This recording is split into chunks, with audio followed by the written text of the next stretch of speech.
Hare Krishna dear டியோட்டிஸ், உங்க எல்லாருக்கும் என்னோட வணக்கங்களை நான் சமர்ப்பிச்சுக்கிறேன். இஸ்கான் மேங்களூர் சார்பா உங்களுக்கு இந்த 18 days பகவத்கீதை இந்த 3 o'clock செஷன் இந்த கிளாஸ் எடுக்கிறதுக்கான இந்த ஆப்பர்ச்சுனிட்டி எனக்கு கொடுத்த பகவானுக்கு, அப்புறம் இஸ்கான் மேங்களூர் டீமுக்கு, இவங்க எல்லாருக்கும் நன்றியை தெரிவிச்சுட்டு நான் இந்த செஷனுக்குள்ள நான் என்டர் ஆகிறேன். ஓகேவா? இப்ப நம்ம இன்னையிலேருந்து நம்ம ஸ்டார்ட் பண்ண போற அந்த ஜேர்னிங்கிறது யாருக்காக அப்படின்னா பகவானுக்காக. ஓகேவா? டெய்லி நம்ம ஒரு 1.5 hours to 2 hours ஸ்பெண்ட் பண்ண போறோம் அப்படின்னா இட் மஸ்ட் பி யூஸ்ஃபுல். ஒரு வேல்யூபிளான ஒரு விஷயத்தை தெரிஞ்சுக்கிறதுக்காக நம்ம இந்த ஒரு ஜேர்னிக்குள்ள போக போறோம். எவ்வளவோ நம்மளோட லைஃப் டயத்துல நம்ம எவ்வளவு டைம் எவ்வளவு விஷயத்துக்காக யூஸ் பண்ணியிருப்போம். ஜஸ்ட் இப்ப நம்ம பண்ண போறது என்ன அப்படின்னா ஃப்ரெஷ்ன் அப் அவர் மைண்ட். உங்களோட மைண்ட் இங்க என்ன மாதிரியான காரியம் இருக்கிறோம், நம்ம பண்றது எல்லாம் நமக்கு நம்மள பகவானோட சம்பந்தப்படுத்துதா, நம்ம வந்த இடத்துக்கு நம்ம திருப்பி போறதுக்கு நம்ம என்ன மாதிரியான விஷயங்களை நம்ம பண்ணணும் அப்படிங்கறத தெரிஞ்சுக்கிறதுக்காக தான் நம்ம இந்த கீதா செஷனுக்குள்ள நம்ம வந்திருக்கிறோம். பகவத்கீதை அந்த 18 daysக்குள்ள முடிக்க முடியுமா, கம்ப்ளீட் அந்த நாலேஜ் நம்மளால தெரிஞ்சுக்க முடியுமா அப்படின்னா நெவர். நம்மளால நிச்சயமா தெரிஞ்சுக்க முடியாது.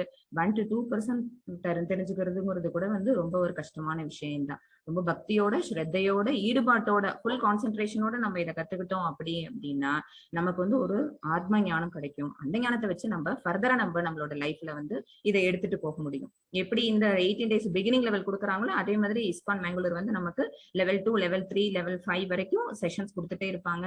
நீங்க இதை கிளியர் பண்ணிட்டு நீங்க சர்டிபிகேட் வாங்கிட்டு அடுத்தடுத்த செஷன்ஸ்ல நீங்க ஜாயின் பண்ணணும். மேல மேல உங்களோட பக்தி பாதையில நீங்க முன்னேறி போகணும் அப்படிங்கிற ஆசையோட நான் பகவானை பிரார்த்திச்சுக்கிட்டு இந்த செஷனுக்குள்ள நம்ம என்டர் ஆகலாம். நம்ம எல்லாருமே இந்த 18 days ஒன்னாவே இந்த டயத்தை நம்ம கிராஸ் பண்ண போறோம். பக்தி மயத்தோட இது இருக்கணும், நல்லபடியா அதை நடந்து முடியணும் அப்படிங்கிற ஒரு வழிபாடை எல்லாருமே சேர்ந்து வச்சிருவோம். இந்த சங்கல்பத்தை நம்ம எல்லாருமே எடுத்துப்போம். ஃபர்ஸ்ட் நம்ம பிரேயர்ஸ். ஓம் நமோ பகவதே வாசுதேவாய, ஓம் நமோ பகவதே வாசுதேவாய, ஓம் நமோ பகவதே வாசுதேவாய. ஓம் அஞ்ஞானதிமிராந்தஸ்ய ஞானாஞ்சனேயशलाकय चक्षुरुन्मीलितं येन तस्मै श्री गुरुवे नमः. श्री चैतन्यमनोभीष्टं स्थापितं येन भूतले स्वयं रूपा कदा मह्यं तदा स्वां वदन्तिहं. हे कृष्णा करुणा सिन्धो दीनबन्धो जगत्पते गोपेशा गोपिका कान्ता राधा कान्ता नमोऽस्तुते. तप्त काञ्चन गौरांगी राधे वृन्दावनेश्वरी वृषभानुसुते देवी प्रणमामि हरिप्रिये. वाञ्छाकल्पतरुभ्यश्च कृपसिन्धुभ्यैव च पतितानां पावनेभ्यो वैष्णवेभ्यो नमो नमः. नमो ओं विष्णुपादाय कृष्णप्रेष्ठाय भूतले श्रीमदे भक्ति वेदांत स्वामी निधि नामिने. नमस्ते सरस्वती देवी गौरवाणी प्रचारणे निर्विशेष शून्यवादे पाश्चात्य देशधारिणे. जय श्री कृष्ण चैतन्य प्रभु नित्यानंद श्री अद्वैत गदाधर श्रीवासादि गौरभक्त वृंदा. हरे कृष्णा कृष्ण कृष्ण हरे हरे, हरे राम राम राम हरे हरे. सर्वं कृष्णार्पणमस्तु, सर्वं कृष्णार्पणम. हरे कृष्णा. प्रभु ऑडियो क्लियरा? हरे कृष्णा बालाजी प्रभु. क्लियरा இருக்கு மாதாஜி. ஓகே பிரபு, ஓகே. ஹரே கிருஷ்ணா.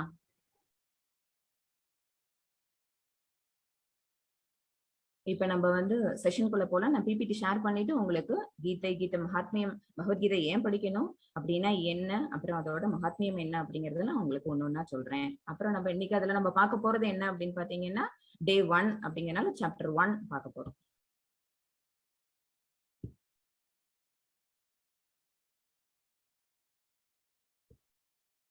ஹரே கிருஷ்ணா பிரபு. ஹரே கிருஷ்ணா மாதாஜி. பாலாஜி பிரபு, இது ஸ்கிரீன் கிளியரா தெரியுதா? Yes Mataji. Okay okay, thank you. Hare Krishna. Full screen வெச்சுக்கோங்க மாதாஜி. ஃபுல் ஸ்கிரீன்ல தான் இருக்கு பிரபு. Slide show. எனக்கு இது comfortable Prabhu. I will. Okay okay. Hare Krishna. Voice உங்களுக்கு லோவா இருக்கா மாதாஜி? கொஞ்சம் இன்க்ரீஸ் பண்ணிக்கோங்க. பிரியா வெல்சி மாதாஜி சொல்லிருக்காங்க. கேக்குதா பிரபு?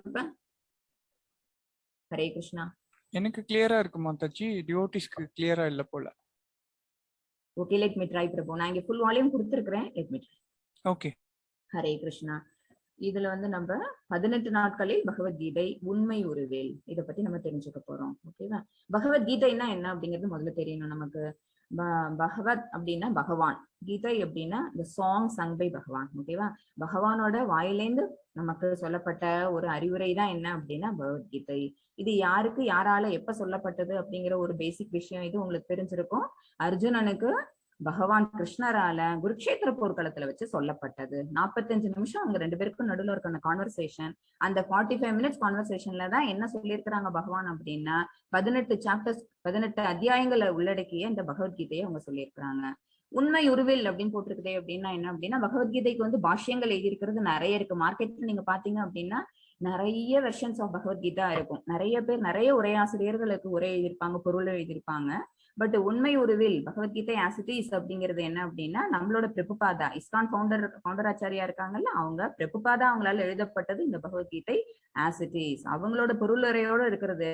இது என்ன, இதை நம்ம படிச்சோம் அப்படின்னா கிளியர் கட்டா நமக்கு ஐடியா கிடைக்கும். பகவான் என்ன சொன்னாங்க அப்படிங்கிறது மத்த எழுதினவங்க எல்லாம் எப்படி எழுதியிருப்பாங்க அப்படின்னா, அவங்களோட மன அனுமானத்தின் அடிப்படையில அவங்க ஒரு கற்பனை பண்ணி, அவங்களோட சிந்தனை எந்த அளவுக்கு போயிருக்குதோ அதை கற்பனை பண்ணி அவங்களோட சொந்த கருத்துக்களை எல்லாமும் அதுல எழுதியிருப்பாங்க.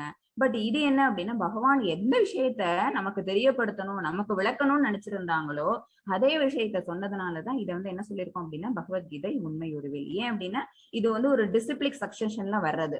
நம்ம பிரபுபாதா அப்படிங்கிறவங்க யாரு அப்படின்னா, இந்த இஸ்கான் அப்படிங்கறதோட ஃபவுண்டர் அவங்க. இஸ்கான் இந்த ஃபவுண்டர் ஆச்சாரியா அவங்கதான், இதை நிறுவனவங்க அவங்கதான். இதுக்கு முன்னாடி இருக்கக்கூடிய அவங்களோட ஆச்சாரியார், அந்த ஆச்சாரியாவுக்கு இருக்கக்கூடிய குரு, அவங்க எல்லாம் என்ன அப்படின்னா வழி வழியா அந்த சீட பரம்பரையில பின்பற்றி வந்தவங்க.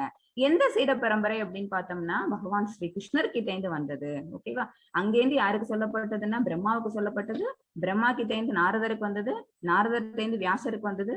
இந்த மாதிரி படிப்படியா ஒரு சீட பரம்பரை மூலமா அது தொடர்ந்து கடத்தப்பட்டு வருது.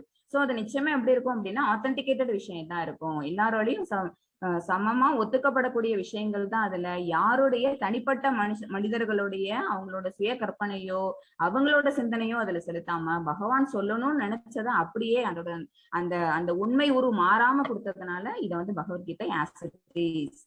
அதான் நம்ம இப்ப படிக்க போறோம். நிறைய விளக்க உரைகள் மார்க்கெட்ல இருக்குது. பட் இந்த இஸ்கான்ல நம்ம ஃபாலோ பண்றது எது அப்படின்னா பகவத்கீதை ஆஸ் இட் இஸ் அப்படிங்கிற புக். ஹரே கிருஷ்ணா. இந்த இஸ்கான் நிறுவனத்தின் நிறுவனர் யாரு அப்படின்னு, இஸ்கான் அப்படின்னா என்ன அர்த்தம் அப்படின்னா international society for Krishna consciousness, அகில உலக கிருஷ்ண பக்தி இயக்கம். ஓகேவா? ஆச்சாரியா யாரு அப்படின்னா தேவிகருள் ஏசி பக்தி வேதாந்த சுவாமி பிரபுபாதாவின் போதனைகளின் அடிப்படையில். இவங்கதான் வந்து பிரபுபாதா. இவங்க வந்து 32nd குரு. ஜெய் பிரபுபாதா கி ஜெய். இவங்க வந்து 32nd குரு. அந்த டிசிப்ளிக் சக்சஷன்ல வந்திருக்கக்கூடிய குருமார்கள்ல வந்து இவங்க எத்தனாவது குரு அப்படின்னு பாத்தீங்கன்னா 32வது குரு. சரியா? இவங்களோட குரு யாரு அப்படின்னா பக்தி சித்தாந்த சரஸ்வதி சுவாமிகள். அவங்க சொன்னதின் அடிப்படையில இவங்க என்ன செஞ்சிருக்காங்க, மேலை நாடுகளுக்கெல்லாம் கொண்டு போய் இந்த கிருஷ்ண பக்தி இயக்கத்தை பரப்புனாங்க. அப்படி பரப்பி அது மூலமா பொருள் ஈட்டி அவங்க 108 நாடுகளுக்கு மேல இருக்கக்கூடிய அத்தனை இடங்கள்லயும் இந்த இஸ்கான் கோவில்களை அவங்க கட்டி இந்த இவ்வளவு பெரிய ஒரு ஸ்தாபனத்தை அவங்கதான் நிர்மாணிச்சாங்க. சோ ஃபர்ஸ்ட் அவங்களுக்கு வந்து நம்மளோட சமர்ப்பணத்தை நம்ம கண்டிப்பா தெரிவிச்சுக்கணும். ஹரே கிருஷ்ணா.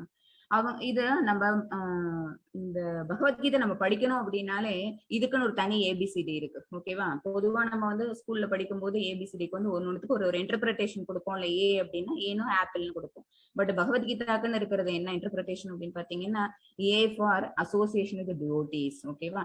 டிவோட்டீஸ் அசோசியேஷன்ங்கிறது மஸ்ட். இதுல சொல்லுவாங்க என்ன அப்படின்னா பக்தர்களோட நம்ம சேர்ந்து இருந்தாதான். ஏன் அப்படின்னா தனியா ஒரு மனிதன் இருந்துகிட்டு இருந்தாங்கன்னு வச்சுக்கோங்களேன், அவங்க மட்டும் பக்தி செலுத்திக்கிட்டு இருந்தாங்கன்னா அந்த பக்திங்கிறது அந்த ஒரு நெல்லையிலே நின்னுடும், அது வளராது. நம்ம என்ன செய்யணும் அப்படின்னா நம்ம கேட்டதை, நம்ம தெரிஞ்சுக்கிட்டதை, நம்ம படிச்சதை, நம்ம பார்த்ததை இன்னொருத்தவங்களோட ஷேர் பண்ணும் போதுதான் என்ன ஆகும் அப்படின்னு பாத்தீங்கன்னா நம்ம மனசுக்குள்ள இருக்க அந்த பக்தியானது இன்னும் கொஞ்சம் அதிகமாகும். ஓகேவா? அந்த உணர்வுங்கிறது இன்னும் கொஞ்சம் அதிகப்படுத்தணும் அப்படின்னா நம்ம வந்து இன்னொருத்தவங்களோட அசோசியேட் பண்ணிக்கணும். நமக்கு தெரிஞ்ச விஷயங்களை நம்ம அவங்களோட இன்ட்ராக்ட் பண்ணிக்கணும்.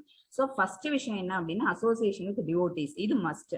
பி அப்படின்னா புக் ரீடிங். ஓகேவா? பகவத்கீதை, பாகவதம், இந்த மாதிரி நிறைய நம்ம வேத நூல்கள் எல்லாத்தையும் உபநிஷத்துகள் எல்லாத்தையும் நம்ம வந்து பொருளுரையோட நம்ம படிச்சோம் அப்படின்னா நமக்கு என்ன கிடைக்கும், பகவானை பத்தின அந்த உண்மையான விஷயங்கள் நிறைய நமக்கு கிடைக்க வரும். நமக்குன்னு ஒரு ஞானம் கிடைக்கும். இந்த நாலேஜ் நமக்கு இருந்தது அப்படின்னா நம்ம ஏன் இந்த ஜட பூமியில இந்த ஜட உலகத்துல சிக்கிண்டு உழண்டுட்டு இங்க இருக்கிறோம், பட் நமக்கு பகவான் வகுத்து கொடுத்த பாதை என்ன அப்படிங்கிற இந்த விஷயம் நமக்கு தெள்ள தெளிவா புரிய வரும். சரியா? அடுத்தது சி அப்படின்னு பாத்தீங்கன்னா சாண்டிங். இப்ப கலியுகத்துல நம்ம இருக்கிறது எங்க அப்படின்னு பாத்தீங்கன்னா கலியுகத்துல இருக்கிறோம். கலியுகத்துல ரொம்ப கஷ்டப்பட்டு இருக்கிறோம். ஓகேவா. இதுல வந்து சில சில தர்மங்கள் வந்து சிலதெல்லாம் சொல்லப்பட்டிருக்குது. வேதங்கள்ல சொல்லப்பட்டிருக்க சில தர்மங்களை நம்ம கடைபிடிச்சு வாழ்ந்தோம் அப்படின்னா இந்த கஷ்டங்கள்ல இருந்து ஓரளவுக்கு நம்மளால என்ன வர முடியும், வெளிவர முடியும். இதெல்லாம் செய்யுங்கன்னு சில ரூல்ஸ் அண்ட் ரெகுலேஷன்ஸ் கொடுத்திருக்கிறாங்க பகவான். நிறைய நம்ம ஸ்கிரிப்சர்ஸ் படிச்சு பார்த்தோம், வேதிக் ஸ்கிரிப்சர்ஸ் படிச்சு பார்த்தோம் அப்படின்னா அதுல வந்து நமக்குன்னு ரெகுலேஷன்ஸ் எல்லாம் வரையறுக்கப்பட்டிருக்குது. அதுல ஒண்ணு என்ன அப்படின்னா சாண்டிங் மகாமந்திரா. மகாமந்திரத்தை சொல்றது மூலமா நம்ம என்ன செஞ்சுக்க முடியும், நம்மளோட களங்கங்கள் எல்லாத்துல இருந்து நம்ம தூய்மை அடைய முடியும். நம்மள்ட்ட இருக்கக்கூடிய அத்தனை மாசு மாதிரி எல்லாத்தையும் நம்மளால தூய்மைப்படுத்திக்க முடியும். சுத்தமா நம்மள்ட்ட இருந்து அது எல்லாத்தையும் தொடை தெரிய முடியும். பக்தி வழியில நம்மளோட மிச்சம் இருக்கிற வாழ்க்கையை நம்மளால செலுத்த முடியும். சோ ஏங்கிறது அசோசியேஷனுக்கு டிவோட்டிஸ் சொல்லியாச்சு, பிங்கிறது புக் ரீடிங் சொல்லியாச்சு, சிங்கிறது சாண்டிங் அந்த ஹரே கிருஷ்ணா மகாமந்திரா. ஹரிநாம சங்கீர்த்தனம் ஒண்ணுதான் வழி. ஓகேவா. கலியுகத்துல நம்ம வந்து தூய்மைப்படுத்திக்கணும் நம்மள அப்படின்னா நம்ம செய்ய வேண்டிய யாகம் என்ன அப்படின்னா ஹரிநாம சங்கீர்த்தனம்னு சொல்லுவாங்க. ஓகேவா. மகாமந்திரா ஜபம்.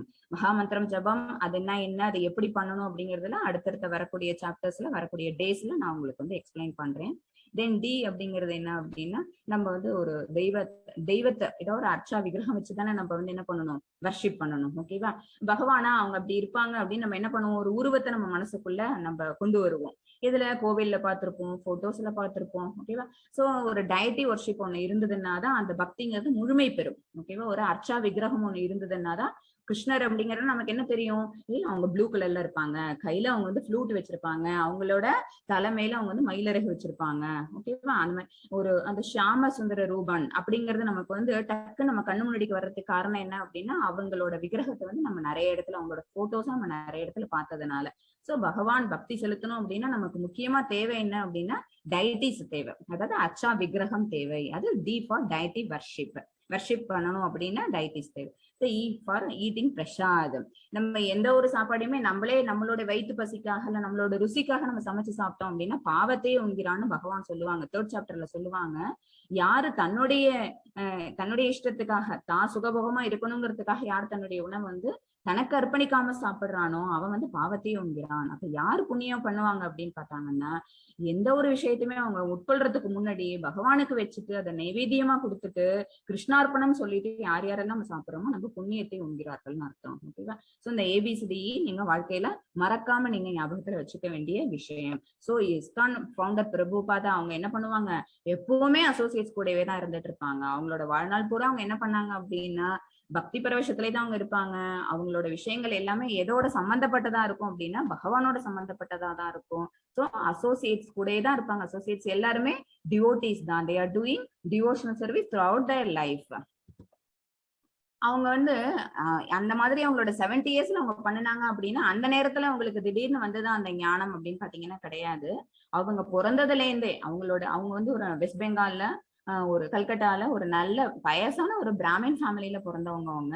அவங்க ஊருக்கு பக்கத்திலேயே தான் பூரி ஜெகநாத் இருந்ததுனால அங்க வருஷம் ரத யாத்திரை நடக்கும். ஃபேமஸான பூரி ரத யாத்திரா உண்டு. ஓகேவா. இப்ப சமீபமா லாஸ்ட் 2 months பேக் பூரி ரத யாத்திரா நடந்தது.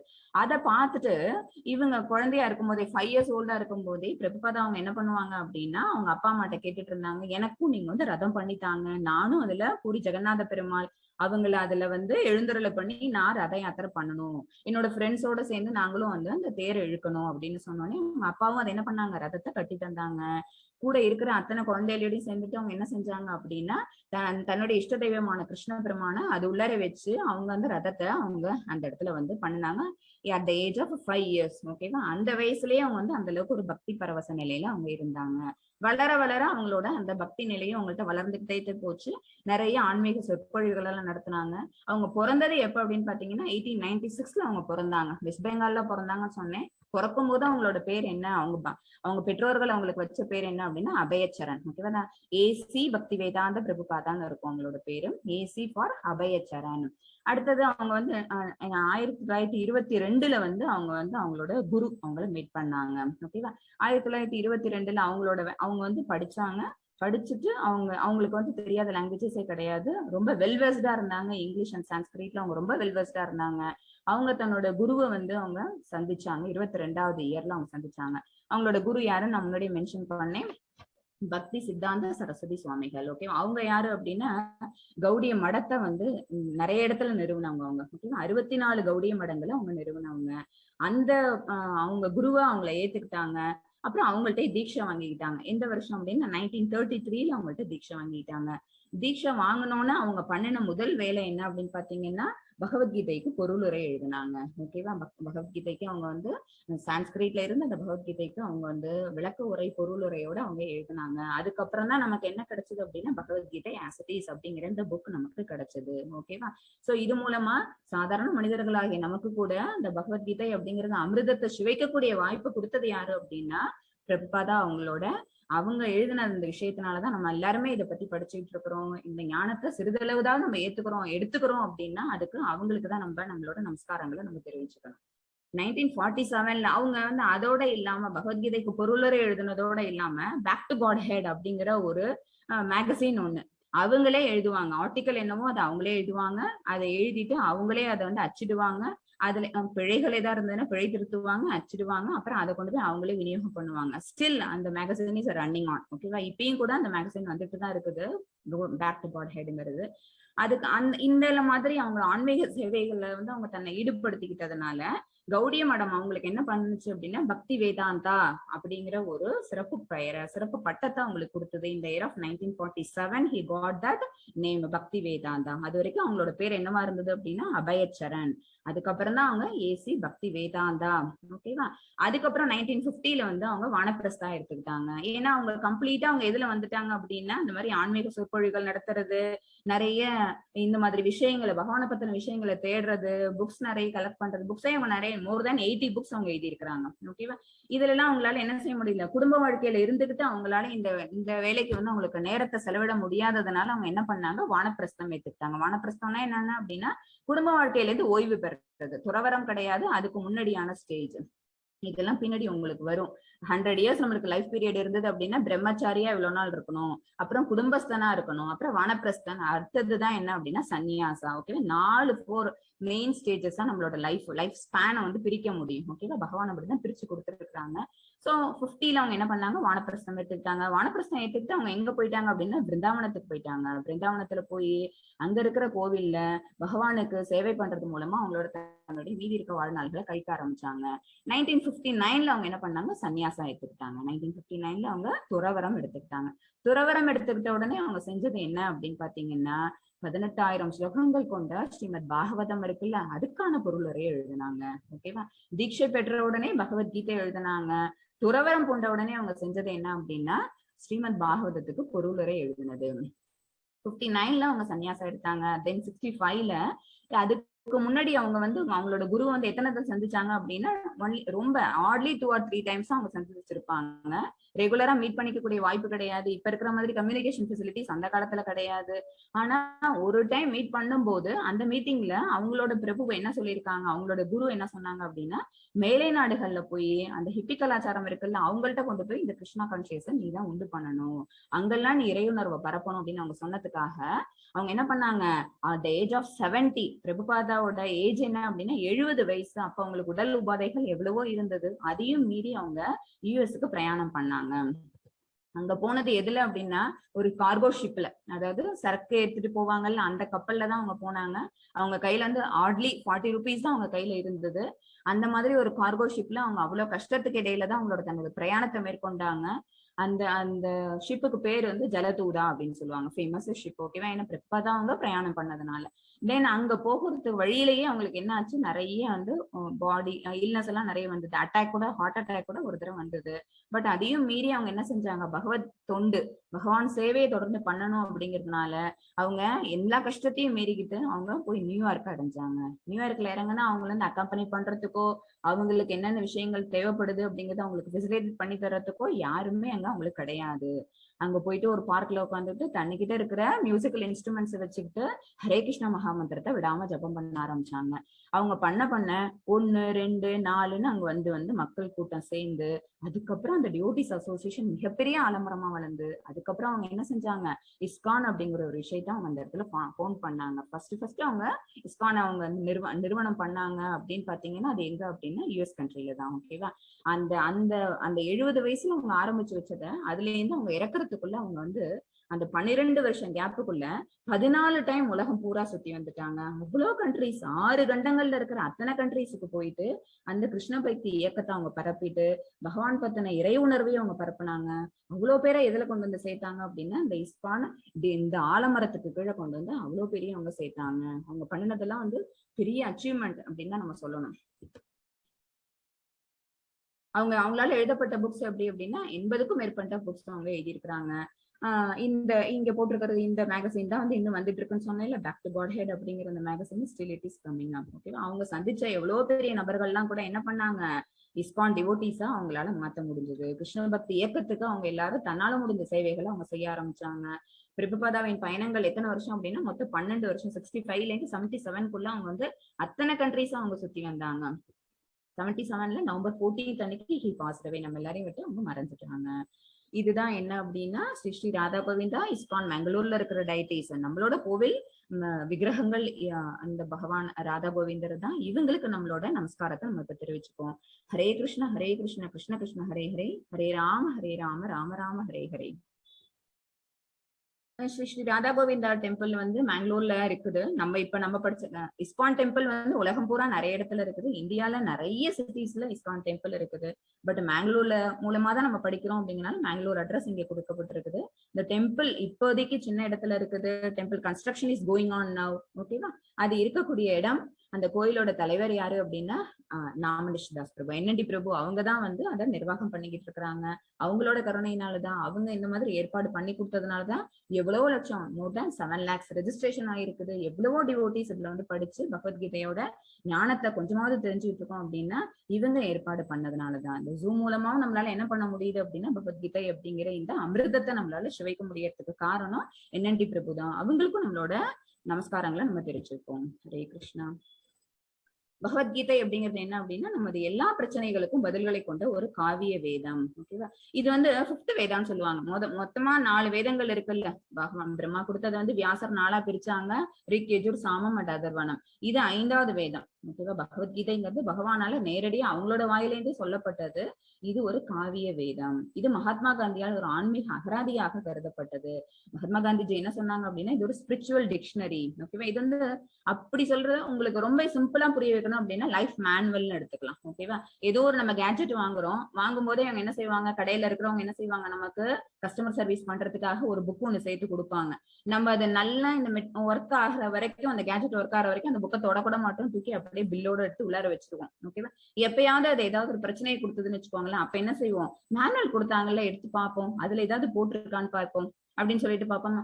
அதே மாதிரிதான் நம்ம இங்க பிறந்து வரோம் அப்படின்னா நம்ம பகவானை நம்ம இங்க அனுப்பும் போதே பகவான் நம்மளோட சேர்த்து எதையும் அனுப்பிட்டாங்க, பகவத்கீதையும் அனுப்பிட்டாங்க. பட் நம்ம என்ன பண்ணல, அதை எடுத்து இவ்வளவு நாள் பார்க்கவே இல்லை. ஓகேவா? அதுல என்ன சொல்லப்பட்டிருக்குது, அதுல என்ன ஞானம் நமக்காக ஒளிஞ்சிட்டு இருக்குது, அது தெரிஞ்சுக்கணுங்கிற எண்ணமே நம்ம இவ்வளவு நாள் இல்லாம இருந்தோம். இப்பயும் நம்ம தெரிஞ்சுக்கணும் அப்படின்னா அது பகவானோட அவங்களோட அனுகிரகம் இருந்தா மட்டும்தான் அதை நம்மளால தெரிஞ்சுக்க முடியும். ஏன்னா 18th சாப்டர் பகவத்கீதையில பகவான் சொல்லியிருப்பாங்க, என் மேல நம்பிக்கை இல்லாதவனுக்கு அல்லது அருவத்தனமா, அதாவது மாயாவதத்தனமா இருக்கிறவங்களுக்கு அதெல்லாம் பின்னாடி உங்களுக்கு வரும். அந்த மாதிரி ஒரு எண்ணத்துல இருக்கிறவங்க யாருக்குமே என்ன சொல்லப்படக்கூடாது, பகவத்கீதை சொல்லப்படக்கூடாது. யாரொருத்தவங்க வந்து ஃபுல் கான்சென்ட்ரேஷனோடையும் பக்தியோடையும் என் மேல அன்போடையும் யார் கேட்கிறாங்களோ அவங்களுக்கு மட்டும் சொல்லப்பட்டா போதும் அப்படின்னு பகவான் சொல்லியிருப்பாங்க. இது ஓகேவா? சோ அவங்களோட கருணை இருந்தா மட்டும்தான் நம்மளால என்ன செய்ய முடியும், பகவத்கீதையை சொல்லவோ கேட்கவோ முடியும். சரியா? இது உலகெங்கிலும் உள்ள பல தலைவர்களுக்கு உத்வேகம் அளிக்கும் புத்தகம். இது ஒரு மொமெண்டம் மாதிரி. ஓகேவா? யாருமே ஏதாவது ஒரு இடத்துல சோர்ந்து போனோம் அப்படின்னா எடுத்து நம்ம பார்த்தோம்னு வச்சுக்கோங்களேன், நமக்கு அதுல இருந்து ஒரு விஷயம் புதுசா அன்னைக்குன்னு கிடைக்கும். புக்கையே நம்ம திருப்பி படிச்சோம்னா கூட ஒவ்வொரு டைமும் ஒவ்வொரு மாதிரி நம்ம தான் இன்டர்பிரட் பண்ணிக்க முடியும். சரியா? ஒரு கதை கூட உண்டு, உங்க எல்லாருக்கும் தெரிஞ்சிருக்கும்னு நினைக்கிறேன். பகவத்கீதை வந்து ஒரு தாத்தா ஒருத்தவங்க ரெகுலரா படிச்சுட்டே இருப்பாங்க.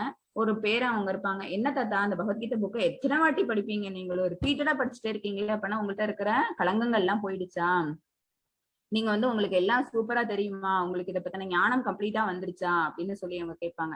அப்ப அந்த தாத்தா என்ன சொல்லுவாங்க, அங்க ஒரு மூங்கில் கூட இருக்குல்ல, ஒரு ஓட்ட கூட. ஓகேவா? மூங்கில் கூட எப்படி இருக்கும், அது தண்ணி பிடிச்சா தண்ணி நிக்காது, அப்படியே ஓடிட்டே இருக்கும். ஆனா அது ஃபுல்லா எப்படி இருக்கு அப்படின்னா கரியா இருக்குது. ஓகேவா? கோல் ஃபுல்லா அதுல வந்து என்ன, அது கறி எடுத்து அந்த ஒரு மூங்கில் கூட அந்த கூடையை போய் தண்ணி புடிச்சு எடுத்துட்டு வா. அந்த கூடையில தண்ணி புடிச்சா தண்ணி நிக்காதேன்னு பேரனுக்கு ஒரு டவுட் உண்டு. இருந்தாலும் தாத்தா சொல்றாங்களேன்னு என்ன செய்வான், போயிட்டு தண்ணியை குடிப்பான். புடிச்சு தாத்தா கிட்ட கொண்டு வரதுக்குள்ள அதுல இருக்க தண்ணி பூரா போயிடும். தண்ணி இல்ல, சரி போய் திருப்பி புடிச்சிட்டு வா. எகெயின் அண்ட் எகெயின் அந்த ப்ராசஸ் திருப்பி வந்துட்டே இருக்குது. ஒரு 10 தடவை முடியுது. 11வது தடவையும் பேரன் வந்து, என்ன தாத்தா தண்ணி நிக்க மாட்டேங்குதுன்னு உங்களுக்கும் தெரியும் எனக்கும் தெரியும், இருந்தாலும் நீங்க மறுபடியும் எதை செய்ய சொல்றீங்களே, எதுக்கு?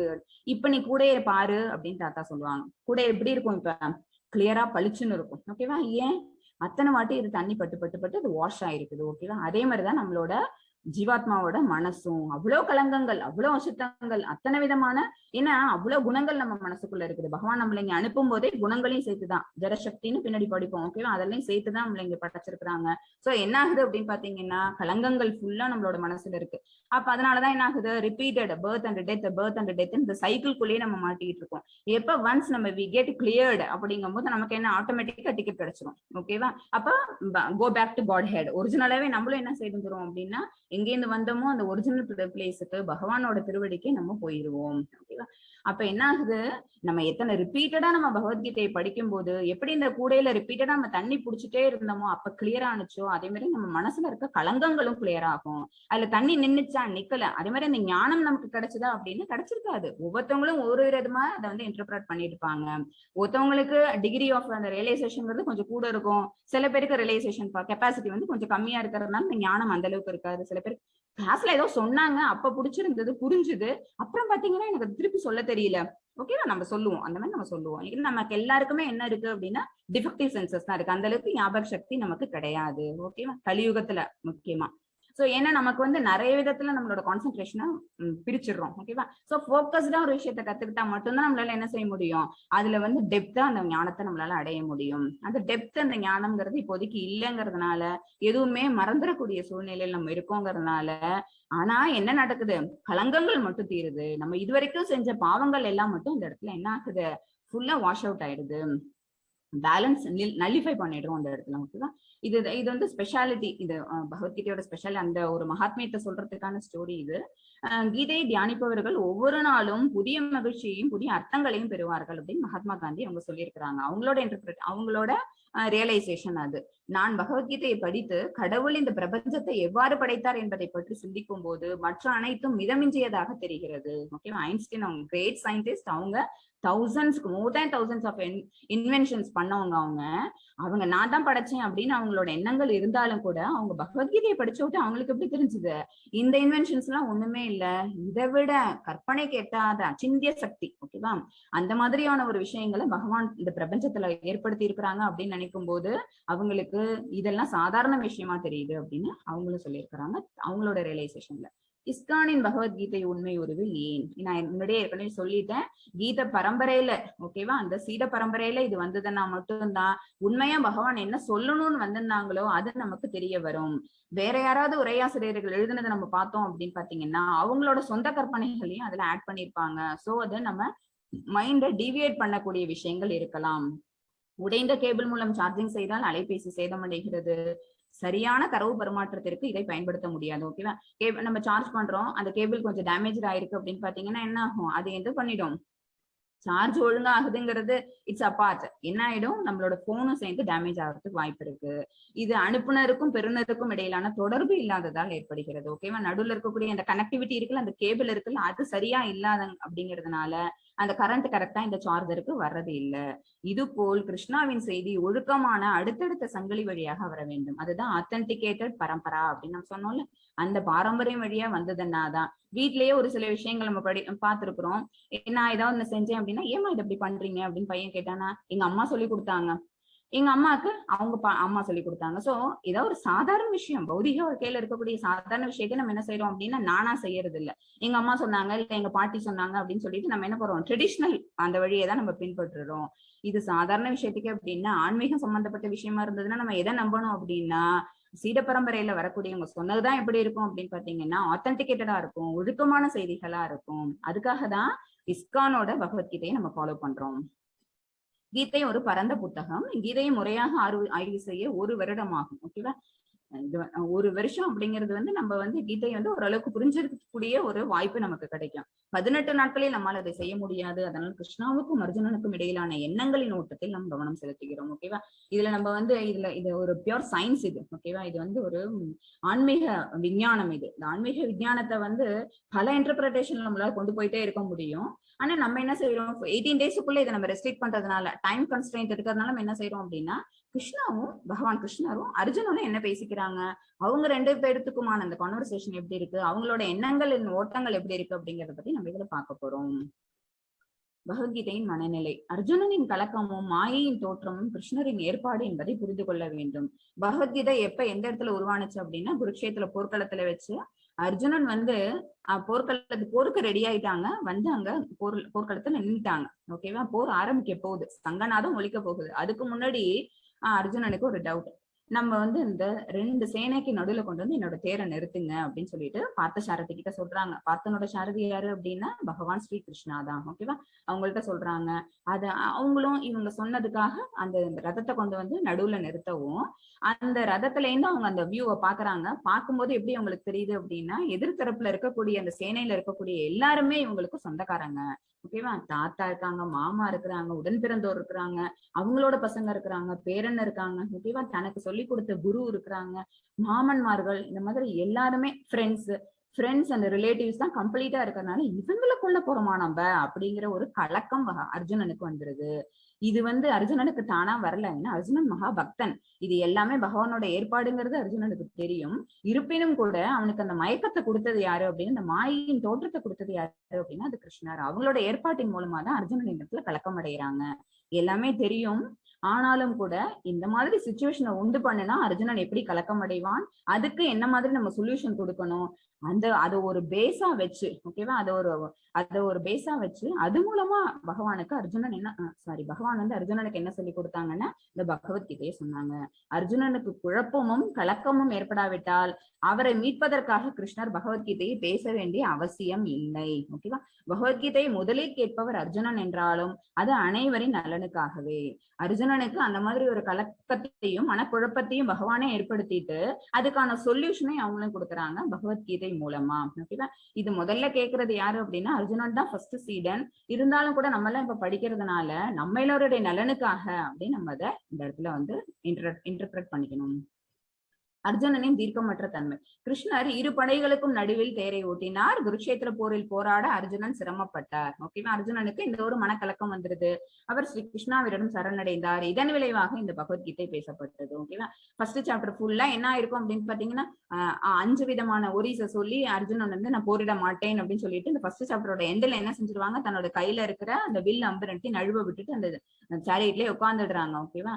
செகண்ட் சாப்டர்ல தான் பகவான் என்ன சொல்றாங்க, இல்ல அர்ஜுனா, நீ கொல்ல போறது உடலை மட்டும்தான், ஆத்மாவே இல்ல. பீஷ்மர் அப்படின்னு பீஷ்மருங்கிறது உடல், அவங்களோட ஆத்மாவுக்கு நீ விடுதலை அளிக்க போற. விடுதலை அடைஞ்சோன இந்த பழைய உடலை உகுத்துட்டு அந்த ஆத்மா வந்து வேற ஒரு உடலை எடுத்துக்க போகுது.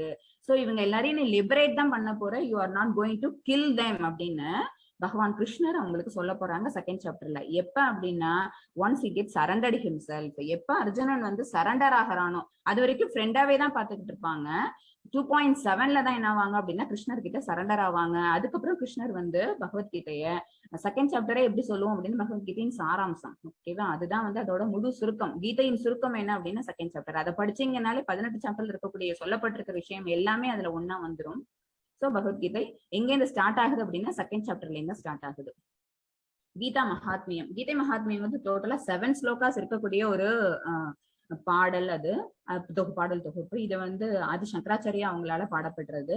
இதுல வந்து அவங்க என்ன சொல்லியிருப்பாங்க அப்படின்னா, பகவத்கீதையின் உபதேசங்களை முறையாக பின்பற்றுபவன் வாழ்வின் எல்லாவித துயரங்களிலிருந்தும் ஏக்கங்களிலிருந்தும் விடுபட முடியும். ஓகேவா? எல்லா விதமான துயரங்கள், கஷ்டம், அப்புறம் அவங்களுக்கு வரக்கூடிய அந்த துக்கம், இது எல்லாமே அவங்களுக்கு என்ன ஆயிடும் அப்படின்னா விடுபட முடியும். இவ்வாழ்வின் பயம் முழுவதிலிருந்து விடுபட்டு அவன் மறுவாழ்வில் ஆன்மீக வாழ்வை அடைகிறான். ஏன் எப்ப நமக்கு பயம் வருது அப்படின்னா உயிரை பத்தின பயம் இருக்கும் போதுதான். இந்த உடல், நம்மளை சார்ந்து இருக்கக்கூடிய பொருட்கள், நம்மன்னு வச்சுக்கிட்டு இருக்கிறது எல்லா விஷயங்களும் நம்மளோடது அப்படின்னு நம்ம நினைச்சுக்கிட்டு வரைக்கும் தான். ஆனா பகவத் பகவத்கீதை எதை கொடுத்துருது அப்படின்னா, எதுக்குமே நீ சொந்தம் கிடையாது. ஓகேவா? இந்த உடலுக்கு கூட நீ சொந்தம் கிடையாது. நீ போன ஜென்மால உனக்கு நீ எடுத்த உடல்ல நீ அப்ப என்ன காரியங்கள் செஞ்சியோ அதுக்கான பலனை தான் இந்த உடல்ல நீ எடுத்துக்கிட்டு இருக்கிற. ஓகேவா? இத பத்தின ஒரு விழிப்புணர்வை பகவான் ஏற்படுத்திடுறதுனால இந்த கீதை மகாத்மியம் பாடப்பட்டிருக்கு. ஓகேவா? சோ நமக்கு என்ன ஆயிடும்? பயம் போயிடும். இந்த பயம் முழுவதிலிருந்து விடுபட்டு அவன் மறுவாழ்வில் ஆன்மீக வாழ்வை அடைகிறான். அப்ப நமக்கு இப்ப தெரிஞ்சிருச்சு அப்படின்னா பயம் போயிடும். பயம் போயிடுச்சுன்னா நம்ம எதுல நம்ம போக்கஸ் பண்ண ஆரம்பிப்போம் அப்படின்னா பகவத் தொண்டுல போக்கஸ் பண்ண ஆரம்பிப்போம், டிவோஷனல் சர்வீஸ் பண்ண ஆரம்பிப்போம். டிவோஷனல் சர்வீஸை நம்ம ஸ்டார்ட் பண்ணிட்டோம் அப்படின்னாலே நமக்கு மறுவாழ்வுங்கிறது இருக்காது. அப்படியே இருந்தாலும் கூட அதுவும் ஆன்மீக வாழ்வா தான் இருக்கும். இந்த ஜென்மால நம்ம எதோட விட்டுட்டு போறோமோ அதையே அப்படியே கண்டினியூ பண்ணுவோம் நெக்ஸ்ட் ஜென்மால. ஓகேவா? பகவத்கீதையை முழு ஆர்வத்துடனும் அக்கறையுடனும் ஒருவன் படித்தால் பகவானின் அருளால் அவனது பூர்வ ஜென்ம பாவங்கள் செயல்படாமல் போகும். ஓகேவா?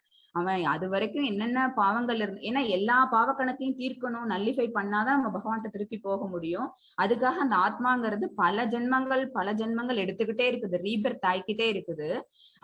அந்த பாவம் அது ரீபர்த் ஆகுது இல்ல, இப்ப அது ஒரு உடல் எடுக்குது இல்ல, அந்த உடல்ல எடுத்துட்டு இருக்கும் போது அவன் செய்யக்கூடிய கர்மாக்கள் எப்படி இருக்கணும்னா நல்ல வேலையா நல்ல கர்மாவா இருக்கணும். அப்பயும் தப்பான கர்மாவை அவங்க செஞ்சாங்கன்னு வச்சுக்கோங்களேன், எகைன் எது அடப் ஆகும்? அந்த பாவம் தாங்க அடப் ஆகும். அதோட விளைவு என்ன அப்படின்னா பாவம் தான். சோ அந்த பாவத்தை அவங்க துடைக்கிறதுக்காக மறுபடியும் இன்னொரு ஜென்மா எடுக்கணும். சோ இந்த சைக்கிள் ரிப்பீட் ஆகிட்டே இருக்கும். ஓகேவா?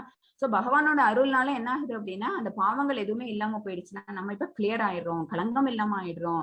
அப்ப இனிமேல் நம்ம பாவம் பண்ணாம இருந்தோம், நம்ம செய்யக்கூடிய செயல்கள் எல்லாமே புண்ணிய செயல்களா இருந்தது. எப்ப புண்ணிய செயல்களா இருக்கும் அப்படின்னா நம்ம தூய பக்தியோட டிவோஷனல் சர்வீஸ் பண்ணும்போது. அப்படி இருந்ததுன்னா கண்டிப்பா நமக்கு நெக்ஸ்ட் ஜென்மாங்கிறது ஒண்ணு இருக்காது.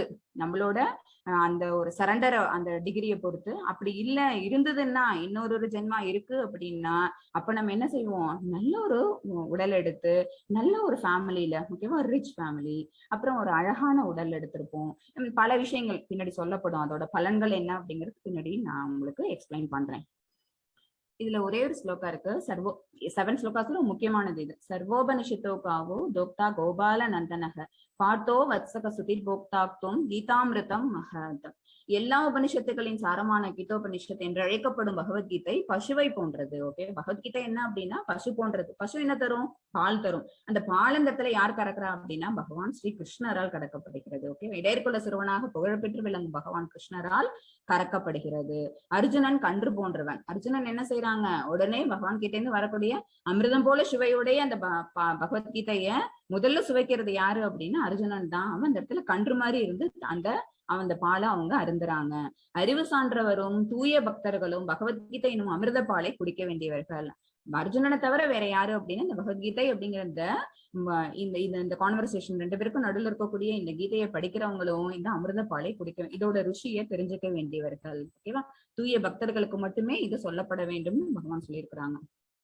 இதுல இன்னொரு ஸ்லோகா இருக்கும். என்ன அப்படின்னு பாத்தீங்கன்னா ஒன்லி ஒன் பகவான். ஓகேவா? கீத மகாத்மியத்துல கடைசி ஸ்லோகம் என்ன அப்படின்னா ஒரே ஒரு பகவான் தான், அது ஸ்ரீ கிருஷ்ணா. அப்புறம் ஒன்லி ஒன் ஸ்கிரிப்சர். இருக்கிற வேதங்கள் 4 கிடையாது, இந்த 1 படிச்சீங்கன்னாலே போதும், அதுலயே எல்லா விஷயங்களும் தெரிய வருது அப்படின்னா அந்த வேதம் எது அப்படின்னா பகவத்கீதை. Only one Mantra. அது என்ன அப்படின்னா மகா மந்திரம். ஹரே கிருஷ்ண கிருஷ்ண கிருஷ்ண ஹரே ஹரே, ஹரே ராம ராம ராம ஹரே ஹரே. அடுத்தது ஒன்லி ஒன் ஆக்ஷன். இங்க ஜீவாத்மாவா பிறந்துட்டோம் நம்ம எல்லாருமே, இந்த உயிர்வாழிகள் எல்லாருமே செய்ய வேண்டிய விஷயம் என்ன அப்படின்னா டிவோஷனல் சர்வீஸ். ஓகேவா? Doing devotional service. இது 7th ஸ்லோகா ஆஃப் கீதா மகாத்மியம். ஓகேவா? கீதா மகாத்மியம்ங்கிறது மொத்தம் 7 ஸ்லோகா சொல்லுது. அதுலதான் ஒரு ஸ்லோகா இப்ப நம்ம பார்த்தோம். இன்னொன்னோட மெசேஜ் மட்டும் நான் உங்களுக்கு சொல்றேன். அப்புறம் இப்பதான் நம்ம we are entering into the Bhagavad Gita. இதுல ஃபர்ஸ்ட் சாப்டர் என்ன அப்படின்னா அர்ஜுனனின் கவலை, அர்ஜுன விஷாத யோகம். ஓகேவா? சாப்டர் 1 என்ன அப்படின்னா அர்ஜுன விஷாத யோகம். அர்ஜுனன் கவலைப்படுறாங்க. எதனால கவலைப்படுறாங்க? அவன் ரத்தத்தை கொண்டு போய் நடுவுல ஸ்தாபனம் பண்ண உடனே அவங்களுக்கு தெரிஞ்சிருது நம்ம சண்டை போட போறது, நம்ம யார தோக்கடிச்சு ஜெயிக்க போறோம் அப்படின்னா நம்மளோட சொந்தங்கள் அத்தனை பேரையும் நம்ம கில் பண்ண போறோங்கிற விஷயம் தெரிஞ்சோன்னா அர்ஜுனனுக்கு கவலை வந்துருது. அந்த கவலை எப்படி பகவான் தீர்க்க போறாங்கிறது அடுத்தடுத்த சாப்டர்ஸ்ல வரும். ஓகேவா? டோட்டலா 18 சாப்டர்ஸ் சொன்னேன். 18 சாப்டர்ஸ் நம்ம பகவானோட ஃபீச்சர்ஸோட நம்ம கம்பேர் பண்ணி பார்த்துக்கலாம். சாப்டர் 1ல இருந்து 5 வரைக்கும் பகவானோட 5 தலை. ஓகேவா? பகவானோட 5 ஹெட்ஸுக்கு அதை நம்ம கம்பேர் பண்ணிக்கலாம் 1ல இருந்து 5 வரைக்கும். அது சாப்டர் 6 to 15 வரைக்கும் என்ன அப்படின்னா அவங்களோட 10 ஆர்ம்ஸ். ஓகேவா? பகவானுக்கு எண்ணற்ற கைகள் இருக்கு, எண்ணற்ற தலைகள் இருக்குது. நம்ம 11th சாப்டர்ல பார்ப்போம். அவங்களுக்கு என் நம்பர் ஆஃப் எல்லாமே என் நம்பர் அநேக. ஓகேவா? சோ அதுல 5 தலைகள் மொதல் 5 சாப்டர், 6ல இருந்து 15வது சாப்டர் வரைக்கும் அவங்களோட 10 கைகள். 16வது சாப்டர் என்ன அப்படின்னா அவங்களோட ஸ்டொமக், அவங்களோட வயிறு. ஓகேவா? 17ம் 18ம் அந்த 2 சாப்டர் அவங்களோட லோட்டஸ் ஃபீட், அவங்களோட கமல திருப்பாதங்கள். ஓகேவா? இப்படி மேப் பண்ணிருக்கிறோம். சரியா? ஒரே காட்சிக்கு வெவ்வேறு எதிர்வினைகள். இந்த குருக்ஷேத்திர போர்க்களத்தை பத்தி யாருக்கு சொல்றாங்க அப்படின்னா, போர்க்களத்துல என்னென்ன விஷயங்கள் நடக்குதுங்கிறது வந்து திருதராஷ்டிரனுக்கு சொல்றது யாரு அப்படின்னா சஞ்சயன். ஓகேவா? அவங்களோட காரியதர்சி, அவங்களோட செக்ரட்டரி அவங்க. சஞ்சயன் வந்து என்ன பண்ணாங்க அப்படின்னா லைவ் டெலிகாஸ்ட் பண்ணிட்டு இருக்காங்க. அவங்க அரண்மனையில திருதராஷ்டிரனுக்கு பக்கத்துல உட்காந்துட்டு அவங்களுக்கு அந்த ஞான கண்களை கொடுத்தது யாரு அப்படின்னா வியாச பகவான். வியாச பகவான் தான் அவங்களுக்கு வந்து இந்த திவ்ய கண்களை கொடுத்தாங்க. அதனால அவங்களால அரண்மனையில இருந்துகிட்டே போர்க்களத்துல என்ன நடக்குதுங்கிறது அவங்களால தெரிஞ்சுக்க முடியுது. அப்ப வந்து திருதராஷ்டிரனுக்கு இந்த போர்க்கள சூழ்நிலையை பத்தி அவங்க விவரிச்சுட்டு இருக்கிறாங்க. அதை கேட்க அவங்களுக்கு என்ன ஆகுது அப்படின்னா கவலை வருது. ஓகேவா? ஏன்னா திருதராஷ்டிரனுக்கு தன்னோட பசங்க ஜெயிக்கணும், கௌரவர்கள் ஜெயிக்கணுங்கிற எண்ணம் இருந்தாலும் கூட அவங்க சைடு என்ன இருக்கு? அதர்மம் தான் தலை தூக்கி இருக்குது. ஆனா அர்ஜுனன் சைடு யார் இருக்கா? பகவான் இருக்காங்க, தர்மம் இருக்கு. சோ அதனால நம்ம ஜெயிப்போமா அப்படிங்கிற ஒரு கவலை வந்துருச்சு. அந்த ஒரு டைலமா, டிப்ளமசி வந்துருச்சு. யாருக்கு அப்படின்னா திருதராஷ்டிரனுக்கு. சோ அவங்க ஒரு கவலையில இருக்கிற மாதிரி இருக்கிறாங்க. இது வந்து திருதராஷ்டிரன். தென் கவலைப்படுறது யாரு? ஒரிஜினலாவே கவலைப்படுறது, ஆஹா நம்ம கில் பண்ண போறோம், நம்மளோட உறவை கித்தண்டுக்கின்னு எல்லாரையும் நம்ம தான் சாகடிக்க போறோம். சோ இது மூலமா நமக்கு வந்து பிளட் ஸ்டெயின்ஸ் இருக்கக்கூடிய ஒரு ராஜ்யம் தானே கிடைக்க போகுது அப்படின்னு சொல்லி என்னென்னமோ சொல்லி புலம்புவாங்க அர்ஜுனன். இந்த சாப்டர் ஃபுல்லா என்னென்னமோ சொல்லி அவங்க என்ன பண்ணுவாங்க, எனக்கு வந்து வாய் உலறுகிறது, கை நடுங்குகிறது. ஓகேவா? என்னால நல்லா கண்ணை விழிச்சு கூட பார்க்க முடியல, அவரோட தேகம் பூரா எரியுது அப்படின்னு சொல்லுவாரு. ஏன் அப்படின்னா அந்த அளவுக்கு அவங்க வந்து அட்டாச்மெண்டோட இருக்கிறாங்க. ஓகேவா? அவ்வளவு பற்றுதல் இருக்குது, இந்த பாசம் இருக்குது. ஏன்னா எதிரில் இருக்கக்கூடிய நண்பர்களையும் தன்னுடைய உறவினர்களையும் நம்ம கொலை பண்ண போறோம் அப்படிங்கிற எண்ணம் மேலோங்கினதுனால அவங்களுக்கு அந்த பற்றுதல் பாசத்தை விட முடியாததுனால அவங்களுக்கு உடம்புல அவ்வளவு கஷ்டங்கள் அவங்களுக்கு ஏற்படுது. அதனால அவங்க லேமெண்ட் புலம்பிக்கிட்டே இருக்கிறாங்க. ஓகேவா? புலம்பல், துன்பம் இதெல்லாம் இவங்களுக்கு இருக்குது. நடுவுல இருக்கிறது யாரு அப்படின்னா துரியோதனன். ஃபுல்லா கர்வம். ஓகேவா? தான் அப்படிங்கிற அகங்காரம், தன்னால ஜெயிச்சிட முடியும், தான் மட்டும்தான் ஜெயிக்கணும், தப்பான வழியிலையாவது அதர்மத்தின் வழியில நின்னாவது என்ன பண்ணிடணும், அந்த ராஜ்யத்தை தான் கைப்பற்றினோம் அப்படிங்கிற எண்ணம் யாருக்கு இருக்கு அப்படின்னா துரியோதனனுக்கு இருக்குது. இந்த ஒரே காட்சியில 3 பேரும் இந்த காட்சியை பார்த்துட்டு இது ரதத்தை கொண்டு வந்து நடுவுல நிறுத்தணும்னு 3 பேருக்கும் என்ன மாதிரியான ரியாக்ஷன்ஸ் அவங்க ஃபேஸ்ல காட்டுறாங்கிறது தான் இந்த இமேஜ் சொல்லுது. ஃபர்ஸ்ட் ஸ்லோகா. ஹரே கிருஷ்ணா. மத்தாஜி யாரோ ஸ்லோகம் வாசிச்சு கொடுக்குறீங்களா? ஹரே கிருஷ்ணா. ஹேண்ட் ரைஸ் பண்ணீங்கன்னா பாலாஜி பிரபு உங்களை வந்து அன்மியூட் பண்ணுவாங்க. கல்பனா மத்தாஜி. ओम श्री कृष्ण परमात्मने नमः। श्रीमद् भगवद गीता अथ प्रथमोऽध्यायः अर्जुन विषाद योगः। धृतराष्ट्र उवाच धर्मक्षेत्रे कुरुक्षेत्रे समवेदायुत्सवः मामका पाण्डवा चैव किमकुर्वद संजय। ஹரே கிருஷ்ணா. ஹரே கிருஷ்ணா மத்தாஜி. திருதராஷ்டிரர் கூறினார், புண்ணிய யாத்திரை தலமான குருக்ஷேத்திரத்தில் போர் புரிய விருப்பம் கொண்டு ஒன்று கூடிய பிறகு என் மகன்களும் பாண்டுவின் புதல்வரும் என்ன செய்தனர் சஞ்சயனே. ஓகேவா? சஞ்சயன் கிட்ட திருதராஷ்டிரன் கொஸ்டின் பண்றாரு. இதுதான் வந்து ஃபர்ஸ்ட் ஸ்லோகா. ஓகேவா? இதுல வந்து டோட்டல் 18 சாப்டர்ஸ் சொன்னோம். அதுல எத்தனை ஸ்லோகாஸ் இருக்குன்னா 700 ஸ்லோகங்கள் இருக்குது பகவத்கீதையில. ஓகேவா? அதுல ஒரே ஒரு வெர்ஸ் மட்டும் திருதராஷ்டிரர் சொன்னது, அது இந்த ஃபர்ஸ்ட் ஸ்லோகம் 1.1 மட்டும் தான் திருதராஷ்டிர வாட்ச வரும். சரியா?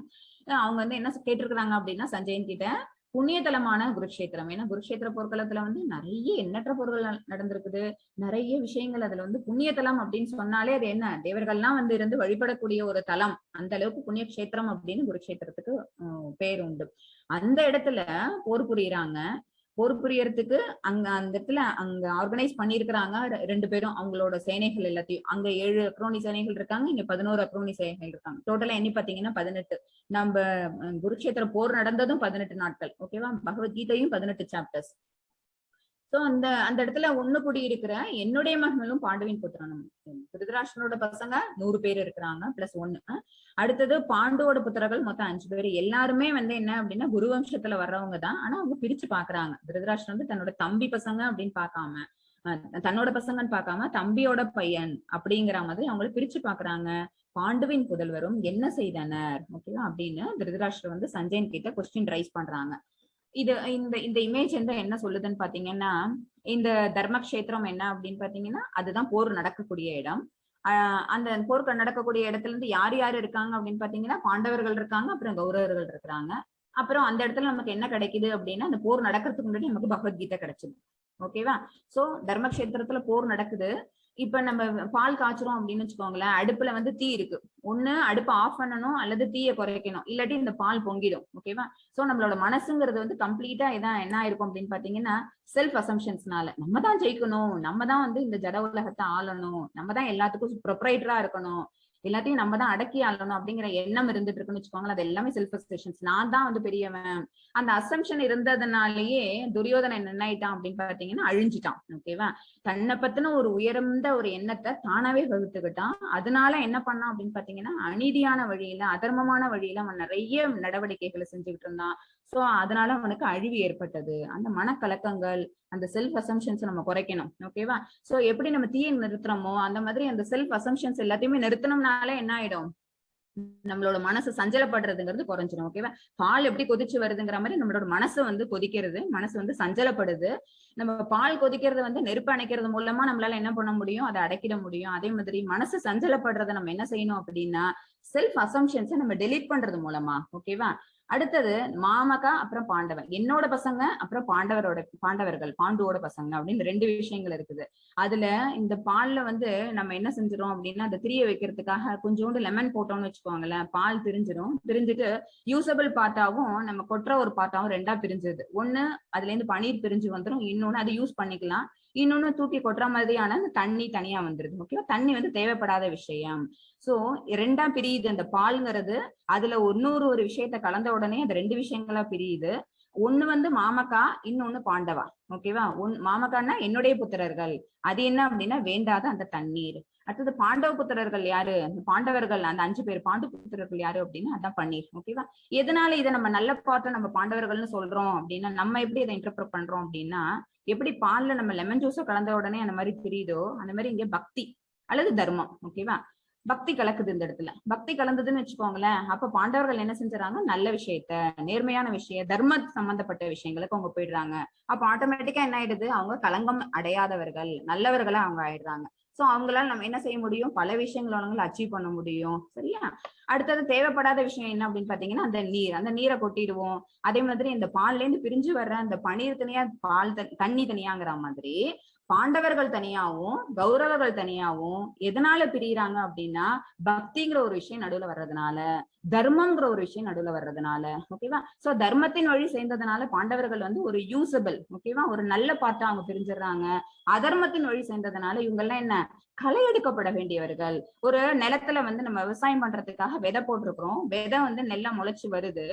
அந்த நெல் முளைச்சு வரும்போதே பக்கத்துலயே புல்லும் சேர்ந்து முளைக்கும், களையும் முளைக்கும். அந்த களையை என்ன பண்ணுவோம், வீடு பண்ணுவாங்கல்ல. ஓகேவா? அப்படி இல்லைன்னா நம்ம அதுக்கு போடுற ஃபெர்டிலைசர் ஆகட்டும், அதுக்கு போடுற நம்ம நரிஷ்மெண்ட் ஆகணுங்கிறதுக்கு அதுக்கு போடக்கூடிய உரங்கள் ஆகட்டும், அதுக்கு போடுற தண்ணி ஆகட்டும், எல்லாமே சேர்ந்து என்ன பண்ணும், அந்த களையும் சேர்ந்து முளைக்க வைக்கும்.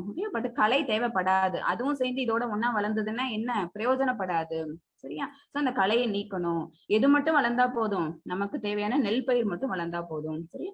களையை எப்படி நீக்கிறோமோ அதே மாதிரி பால்ல இருக்கிற வேண்டாத பகுதி என்ன அப்படின்னா அந்த நீர். அந்த நீரை நம்ம பிரிக்கணும் அப்படின்னா நமக்கு என்ன தேவை, பக்திங்கிற விஷயம் தேவை. சரியா? அதுல இருந்து நமக்கு என்ன கிடைக்குது அப்படின்னா பகவத்கீதை. ஓகே? அதுல ஸ்வீட் பார்ட் யாரு அப்படின்னு பாத்தீங்கன்னா கிருஷ்ணா.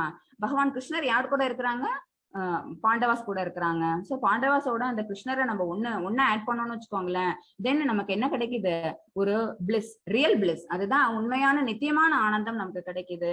இதுல ஸ்வீட் நமக்கு வச்சிருக்காங்க அப்படின்னா நமக்கு இங்க கிடைக்கிறது என்ன, ரியல் லைஃப்ல நமக்கு கிடைச்சது என்ன அப்படின்னு பாத்தீங்கன்னா பகவத்கீதைங்கிற ரியல் பிளிஸ். ஓகேவா? சோ நம்ம ஒழுங்கா அதை ரீட் பண்ணோம், கேர்ஃபுல்லா நம்ம பகவத்கீதை நம்ம படிச்சோம் அப்படின்னா நம்ம என்ன அப்படின்னா, இந்த மாதிரி கலங்கங்கள் இருக்குது, அந்த கலங்கங்கள்ல இருந்து நம்ம தூய்மை அடைகிறோம். பக்தி அதுல ஆட் பண்றதுனால நமக்கு வேண்டாத கலைகள் என்னவோ அது எல்லாத்தையும் நம்ம சுத்தமா தொடச்சு எரிஞ்சிடறோம். பகவானோட ஐக்கியம் ஆயிரதுனால நம்மளோட ரியல் பிளிஸ் என்னங்கறத நம்மளால புரிஞ்சுக்கிட்டு அதுல நம்மளோட சந்தோஷமா நம்மளால இருக்க முடியுது. This is image interpretation. ஓகேவா? இது உங்களுக்கு புரிஞ்சிருக்கும்னு நினைக்கிறேன். சரியா?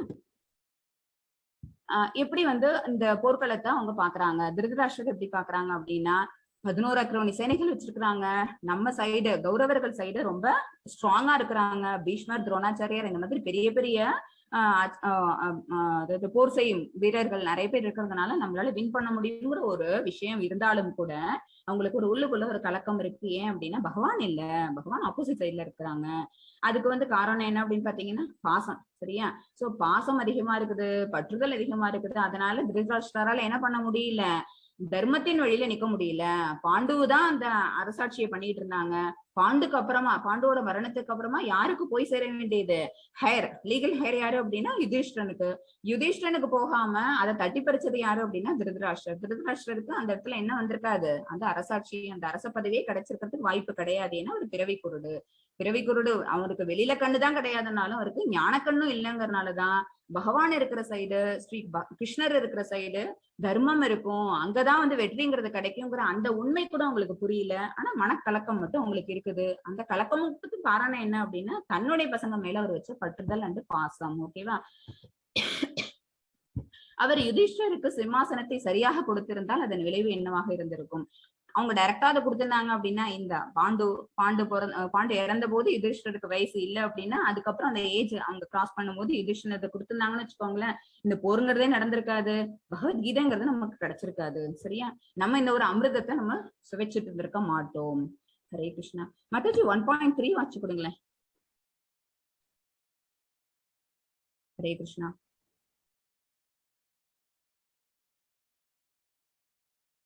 हरे कृष्णा. पश्येतां पाण्डपुत्राणाम् आचार्यमगधीं च मों व्यूढां द्रुपदपुत्रेण तव शिष्येन धीमता. हरे कृष्णा. हरे कृष्णा. என் ஆசிரியரே, இதோ பாண்டுவின் மகன்களின் பெரிய படையை உங்கள் புத்திசாலித்தனமான சீடரான திருபதாவின் மகனால் திறமையாக ஏற்பாடு செய்யப்பட்டுள்ளது. இந்த ஸ்லோகா யார் சொல்றது அப்படின்னா துரியோதனன் சொல்றாங்க. யாருக்கிட்ட அப்படின்னா துரோணாச்சாரியார் கிட்ட. அவங்கதான் வந்து அவங்களுக்கு யாரு அப்படின்னா குரு. ஓகேவா? சோ அதனால என் ஆசிரியரே அப்படின்னு உங்களை கால் பண்றாங்க. கூப்பிட்டு என்ன சொல்றாங்க, பாண்டுவின் மகன்களுக்கு தலைமை, அந்த அவங்க பாண்டு சைட்ல இருக்கிற பாண்டவர்கள் சைட்ல இருக்கிற அந்த போருக்கு வந்து தலைமையேற்று நடத்துறது யாரு அப்படின்னா துருபதாவின் புத்திரன் திருஷ்டதுய்மன். ஓகேவா? துருபதன் யாரு அப்படின்னா துரோணாச்சாரியருக்கு ஒன்ஸ் அபான் எ டைம் ஃப்ரெண்டா இருந்தவங்க. அப்புறம் அவங்க 2 பேருக்கும் நடுவுல ஏற்பட்ட கிளாஷ்னால துரோணாச்சாரியார் கொல்லணுங்கிறதுக்காகவே வேள்வி ஒரு யாகம் ஒண்ணு நடத்தி துருபதன் என்ன பண்ணாங்க, திருஷ்டதுய்மன் அவங்கள பெற்றெடுத்தாங்க. ஓகேவா? திருஷ்டதுய்மன் திரௌபதி 2 பேரும் தான் அவங்களோட பசங்க, துருபதனோட பசங்க.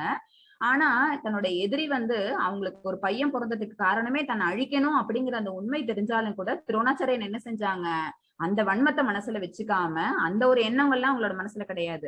என்கிட்ட வந்து அவங்க என்ன செஞ்சாங்க, சீடனா கொண்டு வந்து கொடுத்தாங்க. சோ அவங்களுக்கு எல்லா விதமான போர் பயிற்சியும் நான் சொல்லி கொடுப்பேன் அப்படின்னு சொல்லிட்டு எந்தவித ஒளிவு முறையும் இல்லாம எல்லா போர் பயிற்சியும் நல்ல விதமாவே கௌரவர்களுக்கும் பாண்டவர்களுக்கும் எப்படி சொல்லி கொடுத்தாங்களோ அதே மாதிரி துருபத புத்திரன் திருஷ்டதுய்மனுக்கும் அவங்க சொல்லி கொடுத்தாங்க. அதை இந்த இடத்துல துரியோதனன் வந்து சுட்டி காட்டுறாங்க. ஏன்னா துரியோதனன் வந்து மிகப்பெரிய அரசியல்வாதி. ஓகேவா?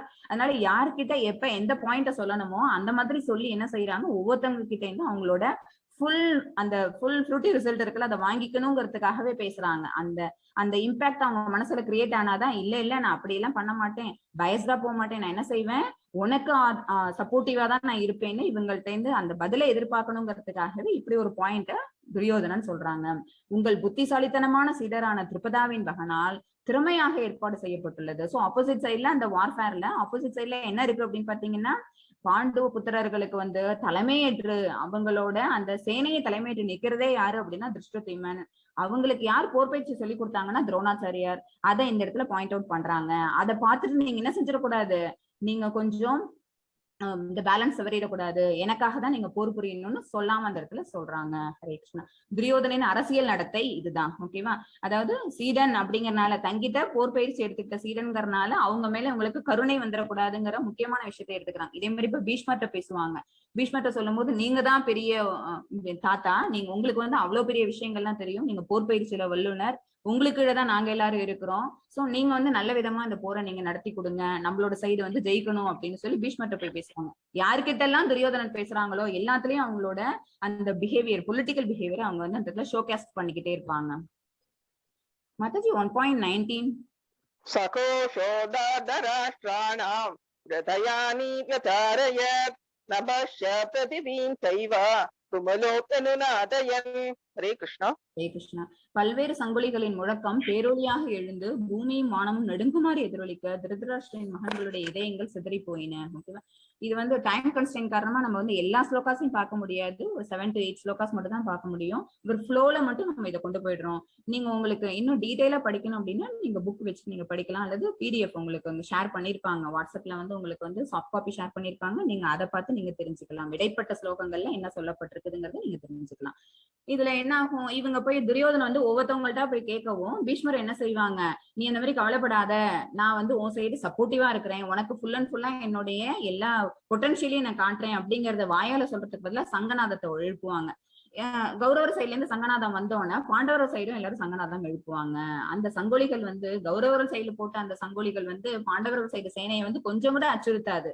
ஆனா பாண்டவர் சைடு சேனையில இருக்கக்கூடிய எல்லாரும் ஒவ்வொருத்தவங்களும் அவங்களோட சங்கங்கள் எடுத்து ஊதும் போது என்ன ஆகுது, அந்த முழக்கம் பேரொழியாக எழுந்து எல்லாருடைய மனசையும் நடுங்க செய்து கௌரவர்கள் சைடு இருக்கக்கூடிய அந்த சேனை வீரர்கள் அத்தனை பேருடைய, அப்புறம் திருதராஷ்டிரனுடைய மகன்கள் எல்லாருடைய இதயங்கள் எல்லாத்தையும் நடுங்க செய்யற அளவுக்கு இருக்குது. ஒவ்வொருத்தவங்களுக்கும் ஒரு ஒரு ஸ்பெஷல் கான்ஸ் இருக்கும். ஓகேவா? ஒவ்வொருத்தவங்களும் ஒரு ஒரு ஸ்பெஷல் சங்கநாதம் எழுப்புவாங்க. அந்த சங்குகள் பேர்லாம் பின்னாடி உங்களுக்கு வரும்.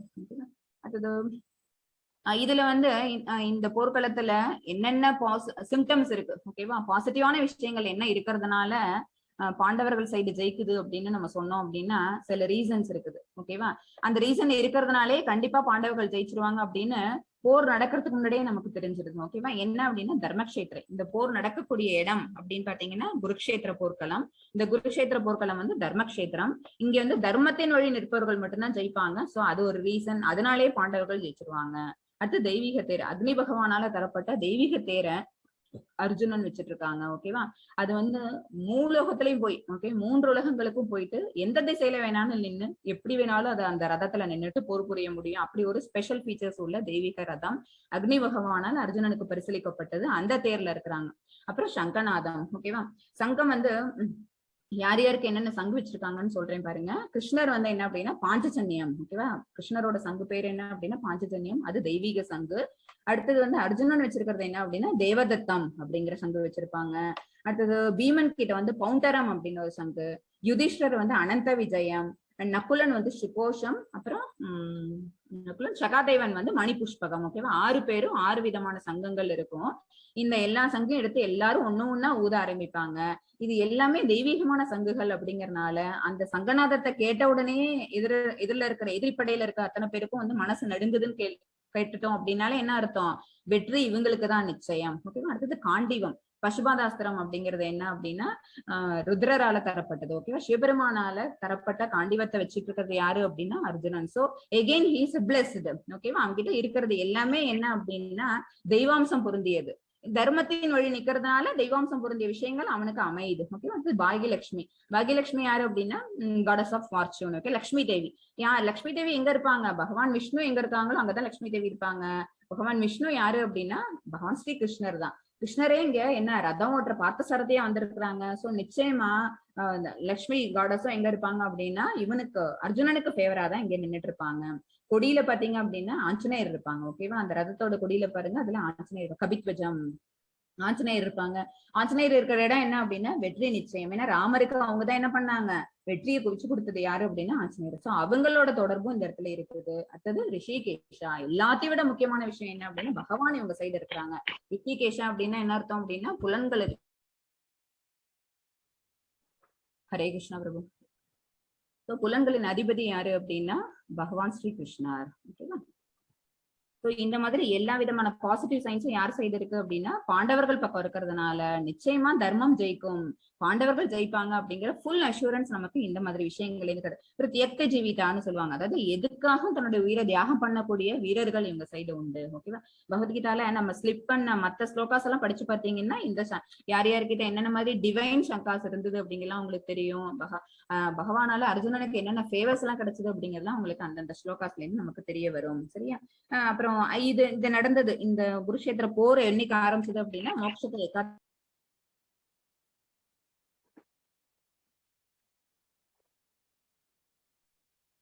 ஹலோ பாலாஜி பிரபு. ஹரே கிருஷ்ணா மாதாஜி, ஸ்டார்ட் பண்ணலாம். கண்டினியூ பண்றேன். Okay okay, Hare Krishna. இது ஸ்டார்ட் பண்ண டே என்ன அப்படின்னா மோட்சத்த ஏகாதசி அன்னைக்கு. அது வந்து ரொம்ப ஒரு ஆஸ்பீஷியஸான டே. ஓகேவா? சோ எல்லா விஷயங்களுமே என்ன பாண்டவர்களுக்கு ஃபேவரபிளா இருக்கு. அது இந்த இடத்துல நம்ம புரிஞ்சுக்க வேண்டிய விஷயம். ஹரே கிருஷ்ணா. இதுல நம்ம வந்து தொடர்பு படுத்தக்கூடிய விஷயங்கள், இப்ப அர்ஜுனன் வந்து 5 ஸ்லோகாஸ் 5 வெர்சஸ் சொல்லுவாங்க. அந்த 5 விஷயத்துல இந்த 5 விஷயங்கள் வெளியில வரும். என்னென்னா அவங்க எந்த அளவுக்கு இறக்கப்படுறாங்க, அடுத்தது இன்பமின்மை. ஓகேவா? அவங்களுக்கு வந்து ஃபர்ஸ்ட் என்ன அப்படின்னா ரொம்ப மெர்சிஃபுல்லா இருப்பாங்க. நான் கொலை பண்ண போறது யாரு, என்னோட தாத்தாவையும் என்னோட மாமாவையுமா, என்னோட பிரதர்ஸ் எல்லாமா அப்படின்னு அவங்க இறக்கப்படுவாங்க. ஓகேவா? இதனால எனக்கு கிடைக்கக்கூடியது என்ன, எனக்கு எந்த ஒரு இன்பமும் கிடைக்காது, நான் வந்து போய் அமரக்கூடிய ராஜ்யம்ங்கிறது வித் பிளட் ஸ்டெயின்ஸோட இருக்கும், அதை நான் என்னால எப்படி என்ஜாய் பண்ண முடியும், எனக்கு அது துக்கமயம் தான் அப்படின்னு, இதனால எனக்கு இன்பம் கிடையாதுன்னு சொல்லுவாங்க. அப்புறம் இந்த மாதிரி உடன் பிறந்தவர்கள் எல்லாரையும் கொலை பண்றதுங்கிறது பாவ செயல் அப்படின்னு சொல்லி அதனால கூடாதுன்னு சொல்லுவாங்க. குடும்ப பாரம்பரியம் அழிஞ்சு போயிடும். சரியா? நிறைய முதியோர்கள் சாரி குடும்பத்துக்கு முன்னோர்கள் அப்படின்னு வச்சுக்கோங்க. ஓகேவா? பெரியவங்க அவங்கதான் வந்து நமக்கு நம்மளோட லைஃப் எப்படி கொண்டு போகணும் அப்படின்னு அதை சொல்லி தரக்கூடிய வழிகாட்டிகள். அவங்க எல்லாரையும் இழந்துருவோம் இந்த சண்டையில. எத்தனையோ ஆண்கள் அந்த குடும்பத்துல இருக்கக்கூடிய அந்த குடும்பத்தோட பாரத்தை சுமக்கக்கூடிய எத்தனையோ ஆண்கள் இறந்தாங்க அப்படின்னா குழந்தைகளும் பெண்களும் என்ன பண்ணிடுவாங்க, அவங்களோட குடும்ப பாரம்பரியம் செதஞ்சு போயிடும். அடுத்தது இந்த போரை புரியலாமா வேண்டாமா அப்படின்னு 5 விஷயங்கள் இந்த இடத்துல அவங்க சொல்லி சொல்லி இதனாலேயே நான் போர் புரிய மாட்டேன் அப்படின்னு சொல்லி அர்ஜுனன் வந்து பகவான் கிட்ட புலம்புவாங்க. இனிமேல் வரக்கூடிய ஸ்லோகங்கள்ல இதை நம்ம பார்க்க போறோம். ஹரே கிருஷ்ண மாதாஜி. அர்ஜுன வாச்சா दृष्ट्वे मां स्वजनं कृष्ण युगुत्सुं समुपस्थितं सीदन्ति मम कात्राणि मुखं च परिशुष्यति. हरे कृष्णा. ஹரே கிருஷ்ணா. அர்ஜுனன் கூறினான், எனது அன்பு கிருஷ்ணரே, போரிடம் உணர்வுடன் என் முன் கூடியுள்ள எனது நண்பர்களையும் உறவினர்களையும் கண்டு என் உடல் அங்கங்கள் நடுங்கி வாய் உலர்வதை உணர்கிறேன். ஆல்ரெடி நான் சொன்னதுதான் என்ன அப்படின்னா போரிடம் உணர்வுடன். ஓகேவா? இந்த வார் வந்து நடத்தியே ஆகணும், இதோட போரோட முடிவு என்ன அப்படின்னு நம்ம தெரிஞ்சுக்கிட்டே ஆகணும் அப்படிங்கிற ஒரு எண்ணத்தோட இங்க குடியிருக்கக்கூடிய இந்த சேனைகள்ல பாத்தீங்கன்னா என்னுடைய நண்பர்கள் இருக்காங்க, உறவினர்கள் இருக்கிறாங்க. இவங்களை கண்டோன என்னுடைய உடல் அங்கங்கள் நடுங்குகிறது, வாய் உளறுகிறது. எதனால? இவங்களை போய் நம்ம கில் பண்ண போறோமா அப்படிங்கிற இரக்கம் மேலிடுறதுனால. ஓகேவா? இரக்கம் அவங்களுக்கு இருக்கு. ஏன்னா அவங்க வந்து ரொம்ப தூய ஆத்மா. அர்ஜுனன் யாரு அப்படின்னா அவங்க வந்து good friend of Krishna and then அவங்க வந்து அவங்க குட் டிவோட்டி ஆல்சோ. ஓகேவா? அவங்களுக்கு வந்து அவங்க ஒரு பக்தன், அவங்க எப்பவுமே நல்லதே கூடிய ஒரு தன்மையுடையவங்க அவங்க. சோ இரக்கம் மேலிட்டால் அவங்களுக்கு என்ன ஆகுது அப்படின்னா இந்த மாதிரி அவங்களோட பாடி அவங்களுக்கு இந்த மாதிரி அவங்களுக்கு பிஹேவ் பண்ணுது, உடல்கள் அங்கங்கள் எல்லாம் நடுங்குது, வாய் உலர்கிறது. மதாஜி. न च श्रेयो न पश्यामि अत्वा स्वजनम् आगवे न काङ्क्षे विजयं कृष्ण न च राज्यं सुखानि च. हरे कृष्ण. சொந்த உறவினரை இப்போரில் கொள்வதால் என்ன நன்மை வரும் என்பதை என்னால் காண முடியவில்லை சொல்றாங்களா இங்க. இந்த போர்ல என்ன நடக்கும், முடிவு என்ன, என்னோட சொந்த உறவினர்களையே சொந்தக்காரங்க எல்லாருமே என்ன செஞ்சிட போறேன் அப்படின்னா கொல்ல பண்ண போறேன். இதனால என்ன நன்மை வரும்? நன்மை வரத்துக்கு வாய்ப்பே கிடையாது. இத மூலமா நான் அந்த ராஜ்யம் கிடைக்கிறதுக்கு பதிலா நான் காட்டுக்கு போறேன் அல்லது நான் பெட் பண்றேன் அப்படின்னு அவங்க சொல்லுவாங்க. ஓகேவா? நான் காட்டுக்கு துறவரம் மேற்கொண்டுடுறேன் அல்லது நான் வந்து பிச்சை எடுத்து கூட என்னால வாழ முடியும். ஏன்னா இரக்கம் மேலிட்டால் அந்த இரக்க குணம் அவங்களுக்கு மேலிடுறதுனால அவங்க என்ன செய்யறாங்க, இந்த மாதிரி எல்லாம் அவங்க புலம்ப ஆரம்பிக்கிறாங்க. எனது அன்பு கிருஷ்ணரே, இதில் பெறக்கூடிய வெற்றியையோ ராஜ்யத்தையோ இன்பத்தையோ நான் விரும்பவில்லை. ஏன்னா இதுல இருந்து கிடைக்கக்கூடிய இன்பமே இல்லைன்னு அவங்க சொல்றதுனால அதை அவங்க துன்பமாதான் அதை பாக்குறாங்க. அப்படிங்கறதுனால இந்த புலம்பல் நம்ம இப்ப இங்க வந்து சொல்றாங்கிறத நம்ம ஏத்துக்கக்கூடியதா இருக்குது. பாவச் செயல். மாதாஜி. பாபம் ஏவாஷயேத் அஸ்மான் அத்வைதான் ஆததாயினஹ தஸ்மான் நார்ஹா வயம் அந்தும் தாதராஷ்டான் ச பாந்தவான் ஸ்வஜனம் கீ கதம் அத்வா சுகினஹ ஷாம மாதவா. ஹரே கிருஷ்ணா. ஹரே கிருஷ்ணா. இத்தனை அக்கிரமக்காரர்களை கொல்வதால் நமக்கு பாவமே வந்து சேரும். ஓகேவா? இவங்க அக்கிரமக்காரர்கள்னு தெரியுது, அர்ஜுனனுக்கு தெரியுது. ஏன் அப்படின்னா 5 வீடு கூட கொடுக்கல. ஓகேவா? 5 அடி நிலம் கூட கொடுக்கல. 5 கிராமம் கேட்டாங்க, 5 வீடு கேட்டாங்க, 5 நிலம் கூட கொடுக்கல. சோ அவங்க அக்கிரமக்காரர்கள்னு தெரியுது. அப்புறம் திரௌபதியை வந்து துகிலெறிஞ்சாங்க, அவ்வளவு பேருக்கு நடுவுல சபையில வச்சு, ராஜ்யசபையில வச்சு துகிலெறிஞ்சாங்க. சோ அவங்க பண்ணக்கூடியது எல்லாமே என்னன்னா அதர்ம வழிதான். அதர்ம வழியில நடக்கக்கூடியவங்க எல்லாருமே அக்கிரமக்காரர்கள் தான். ஆனாலும் கூட அவங்களுக்கு என்ன, அந்த மாதிரி அக்கிரமக்காரர்களை கொல்றது கூட பாவச் செயல், நமக்கு பாவம் தான் வந்து சேரும்னு அர்ஜுனன் நினைக்கிறாங்க. சோ ஃபர்ஸ்ட் இரக்கம் வந்தது, கம்பேஷன் வந்தது, அடுத்தது இன்பமின்மை, இதனால எனக்கு வந்து என்ன ஹாப்பினஸும் வரப்போறது இல்லை அப்படிங்கறது அவங்களுக்கு தெரிஞ்சது. அடுத்தது இப்ப பாவச் செயல்னு சொல்றாங்க. எனவே திருதராஷ்டிர மகன்களையும் நமது நண்பர்களையும் கொல்லுதல் நமக்கு சரியானது அல்ல. திருதராஷ்டிரனோட புத்திரர்களை கொலை பண்றதுங்கிறது எனக்கு சரியான விஷயமா தெரியல. ஏன்னா உயிர் பலி, உயிர் கொலை அப்படின்னாலே அது என்ன பாவத்துல வருது, ஓகேவா அப்படின்னு அர்ஜுனன் நினைச்சிட்டு இருக்காங்க. பட் அது விளக்குவாங்க அடுத்த சாப்டர்ல. பகவான் சொல்லுவாங்க, இல்ல நீ வந்து பீங் அண்ட் சத்ரியா, ஓகேவா, நம்ம கொலை பண்ணாதான் அது கொலை, ஓகேவா. பட் சத்ரியனுக்கு விதிக்கப்பட்ட கடமையே என்ன அப்படின்னா போர் புரியணும், போர்ல எதிரிகளை வெல்லணும், சரியா. அந்த வெல்லுதல்ங்கிறது வந்து என்ன, இன்டைரக்டா கொல்லுதல் தான், ஓகேவா. அப்ப அதனால என்ன வராது அப்படின்னா இந்த பாவ விளைவுகளுக்கு அவங்க பந்தப்பட மாட்டாங்க அப்படிங்கறத செகண்ட் சாப்டர்ல விளக்கம் கொடுப்பாங்க. அதிர்ஷ்ட தேவதையின் கணவரே கிருஷ்ணரே, நமது சொந்த உறவினரை கொலை செய்து விட்டு நம்ம எவ்வாறு மகிழ்ச்சி அடைய முடியும்? இதனால் நமக்கு என்ன லாபம்? இதனால நமக்கு லாபம் கிடையாது, நஷ்டம் தான் அப்படிங்கறத எகெயின் அண்ட் எகெயின் தேர்ட் டைமா அர்ஜுனன் வந்து பதிய வைக்கிறாங்க. மாதாஜி, மாம் அப்ரதீகாரம் அசஸ்திரம் சஸ்திரபாணயः சாதராசாரணே ஹன்யோர் தன்மே சேமம் தரம் பவேத். ஹரே கிருஷ்ணா. ஹரே கிருஷ்ணா. ஆயுதமின்றியும் எதிர்த்து போராடாமலும் இருக்கின்ற என்னை ஆயுதம் தாங்கிய திருதராஷ்டிரரின் மகன்கள் போரில் கொன்றால் அது எனக்கு அதிக நன்மையை கொடுக்கும், ஓகேவா. ஏன் அப்படின்னா அந்த போர்க்களத்துல வச்சு யாரு இறக்குறாங்களோ அவங்களுக்கு முக்தி கிடைச்சிடும், சரியா. அது சொல்லப்படாம இருக்கக்கூடிய ஒரு உண்மை என்ன அப்படின்னா அது குருக்ஷேத்திர போர்க்களத்துல அது ஒரு தர்மக்ஷேத்திரங்கிறதுனால அங்க உயிர் பிரிஞ்சுது அப்படின்னா அவங்களுக்கு ஆட்டோமேட்டிக்கா முக்தி தான், பகவானோட திருவடி தான், சரியா. அதனால ஆயுதம் இல்லாம நான் இருந்துடுறேன், எந்த விதமான ஆயுதங்களையும் நான் தரிக்க போறது இல்ல, எதிர்த்து போராடாம சும்மாவே நின்னுடுறேன். அப்படி இருக்கிற என்ன ஆயுதம் தாங்கிய திருதராஷ்டிரரின் மகன்கள் என்ன பண்ணக்கூடாது அப்படின்னா, ஒரிஜினல் நியதி என்ன அப்படின்னு பாத்தீங்கன்னா போர்ல வந்து நிராயுதபாணியா நிக்கிறவனை அடிக்க கூடாது. ஆனா அவங்க எல்லாம் அதர்மத்தின் வழியில இருக்கிறதுனால அவங்களுக்கு எல்லாம் இந்த தர்மம் தெரிய போறது இல்ல. சோ நிராயுதபாணியா நிக்கிற என்ன கூட, எதிர்த்து போராடாம நிக்கிற என்ன கூட அவங்க எல்லாம் என்ன பண்ணலாம், என்ன அடிக்கட்டும், என்ன கில் பண்ணட்டும். அப்படி பண்ணா கூட நான் இருந்தால் கூட அது எனக்கு அதிக நன்மை தான் கொடுக்கும். ஏன் அப்படின்னா லிபரேட் ஆயிடுவேன், நான் வந்து முக்தி அடைஞ்சிருவேன், அது எனக்கு நன்மையை கொடுக்கும் அப்படின்னு அடுத்தது சொல்றாங்க. அதனால என்ன ஆகும் அப்படின்னு பாத்தீங்கன்னா குடும்ப பாரம்பரியங்கிறது என்ன அப்படின்னா வீட்டுல இருக்க பெரியோர்கள் மூத்தோர்கள் எல்லாருமே இறந்துட்டாங்க அப்படின்னா அந்த ஃபேமிலி அதுக்கப்புறம் அண்டர்டேக் பண்ணிக்கிறதுக்கு ஆள் இல்லாம இருக்கும். சோ பெண்கள் வந்து தன்னோட ஃபேமிலியை வந்து எப்படி பாதுகாக்க முடியும், குழந்தைங்களை வளர்க்கணும் அப்படின்னா அவங்களை பாதுகாத்துக்க முடியாது, குடும்பத்தையும் பாதுகாக்க முடியாது, பெண்கள் தன்னைத்தானே பாதுகாக்கிறது அதுக்கப்புறம் கஷ்டமா போயிடும். சோ தேவையில்லாம குடும்பத்தோட பாரம்பரியம் சீரழியறதுக்கான வாய்ப்பு நிறைய இருக்குது. அதனால இந்த போர் வேணாம், தவிர்த்திடலாம் அப்படின்னு எகைன் ஃபோர்த் ரீசன் கொடுக்கறாங்க அர்ஜுனன். சஞ்சய உவாச ஏவமுக்த்வார்ஜுனः சங்கே ரதோபஸ்த உபாவிஷத் திஷ்டுச்ச சசரம் தாபம் சோக சம்விக்ன மானசஹ. ஹரே கிருஷ்ணா. ஹரே கிருஷ்ணா. சஞ்சயன் கூறினான், போர்க்களத்தில் இவ்வாறு பேசிய அர்ஜுனன் தனது வில்லையும் அம்புகளையும் இருபுறம் இருந்துவிட்டு ரதத்தில் அமர்ந்து விட்டான். அவனது மனம் சோகத்தால் மூழ்கியுள்ளது. இது சஞ்சய வாட்ச், ஓகேவா. சஞ்சயன் வந்து திருதராஷ்டிரன் சொல்றாங்க. இது லாஸ்ட் ஸ்லோகா என்ன அப்படின்னா போர்க்களத்துல இந்த மாதிரி ஒன்னொன்னா சொல்லிட்டு அதுக்கப்புறம் என்ன ஆயிடுது, அர்ஜுனன் தன்னோட வில்லையும் அம்புகளையும் ஒரு புறம் வச்சுட்டு தேர்ல அப்படியே உட்காந்துடுறாங்க. இதுக்கு மேல நான் சண்டை போட மாட்டேன், எனக்கு சண்டை போடுறதுல விருப்பம் இல்லை, ஓகேவா. இதனால எனக்கு என்ன கிடைக்க போகுது அப்படின்னு ஒரு டைலமா, அவங்களுக்கு என்ன ஒரு இருமனம் வந்துருது. அதாவது நம்ம வந்து போர் புரியறதுனால நமக்கு எந்த ஒரு லாபத்தையும் நம்ம அடைய போறது இல்ல, ஆனா சண்டை போடாம நம்ம தவிர்த்துட்டோம் அப்படின்னா அப்ப கூட லாபம் கிடைக்குது அப்படிங்கிற எண்ணம் அவங்களோட மனசுல வந்துடுறதுனால, சோகத்தின் காரணமால வந்ததுனால அவங்க என்ன செஞ்சிடறாங்க, உட்காந்துறாங்க, எந்த செயலையும் செய்யாம. இத வந்து சஞ்சயன் திருதராஷ்டிரனுக்கு தெரிவிக்கிறார். அவனது மனம் சோகத்தால் மூழ்கியுள்ளது அப்படின்னு அவனுடைய மனம் அடையக்கூடிய அந்த சஞ்சலங்களை சொல்றாரு. இது வந்து ஃபுல்லா complete overview of the chapter நம்ம பாக்குறோம். போர்க்களத்தில் படைகளை கவனித்தல் தான் சாப்டர் 1. அதாவது அர்ஜுன விஷாத யோகம், அர்ஜுனனின் கவலை. இந்த போர்க்களத்துல அவங்க வந்து படைகளை கவனிக்கிறாங்க. ஃபர்ஸ்ட் திருதராஷ்டிர விசாரணை, ஓகேவா. அது 1.1ல இருக்கு அந்த ஸ்லோகா. அதுதான் கிம் அகுர்வத சஞ்சய, என்ன செஞ்சுக்கிட்டு இருக்கிறாங்க சஞ்சயனேன்னு அவங்க கேட்டாங்கல்ல, அந்த ஸ்லோகா.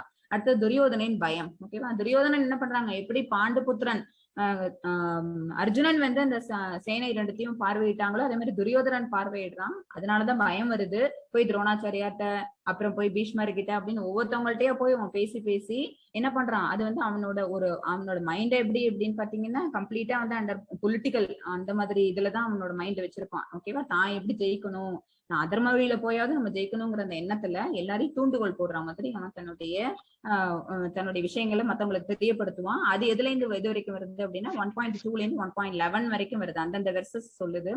சங்குகள் முழங்குதல், ஒவ்வொருத்தவங்களும் அவங்களோட சங்குகள் எடுத்து முழங்குறது 1.12 to 1.19 வரைக்கும், ஓகேவா. அடுத்தது அர்ஜுனன் கவனிப்பு. அர்ஜுனன் வந்து ரதத்தை கொண்டு வந்து நடுவுல ஸ்தாபனம் பண்ணுங்க அப்படின்னு சொன்னோடனே அந்த அர்ஜுனன் வந்து இந்த சேனையை பார்த்துட்டு 1.20 இருந்து 27 வரைக்கும் அவங்க சொல்லக்கூடிய ஸ்லோகங்கள். ஓகேவா, அந்த 5 காரணங்கள் சொல்றாங்கல்ல, அது அடுத்து அர்ஜுனன் போராடாத காரணங்கள் 1.28 இருந்து 1.46 வரைக்கும் பேசப்படுது. ஓகேவா, ஹரே கிருஷ்ணா. ओम तत्सत् इति श्रीमद् भगवद गीतासु उपनिषत्सु ब्रह्म विद्यायां योगशास्त्रे श्री कृष्णार्जुन संवादे अर्जुन विषाद योगो नाम प्रथमोऽध्यायः। हरे कृष्णा, सर्वं कृष्णार्पणमस्तु। हरे कृष्णा। हरे कृष्णा.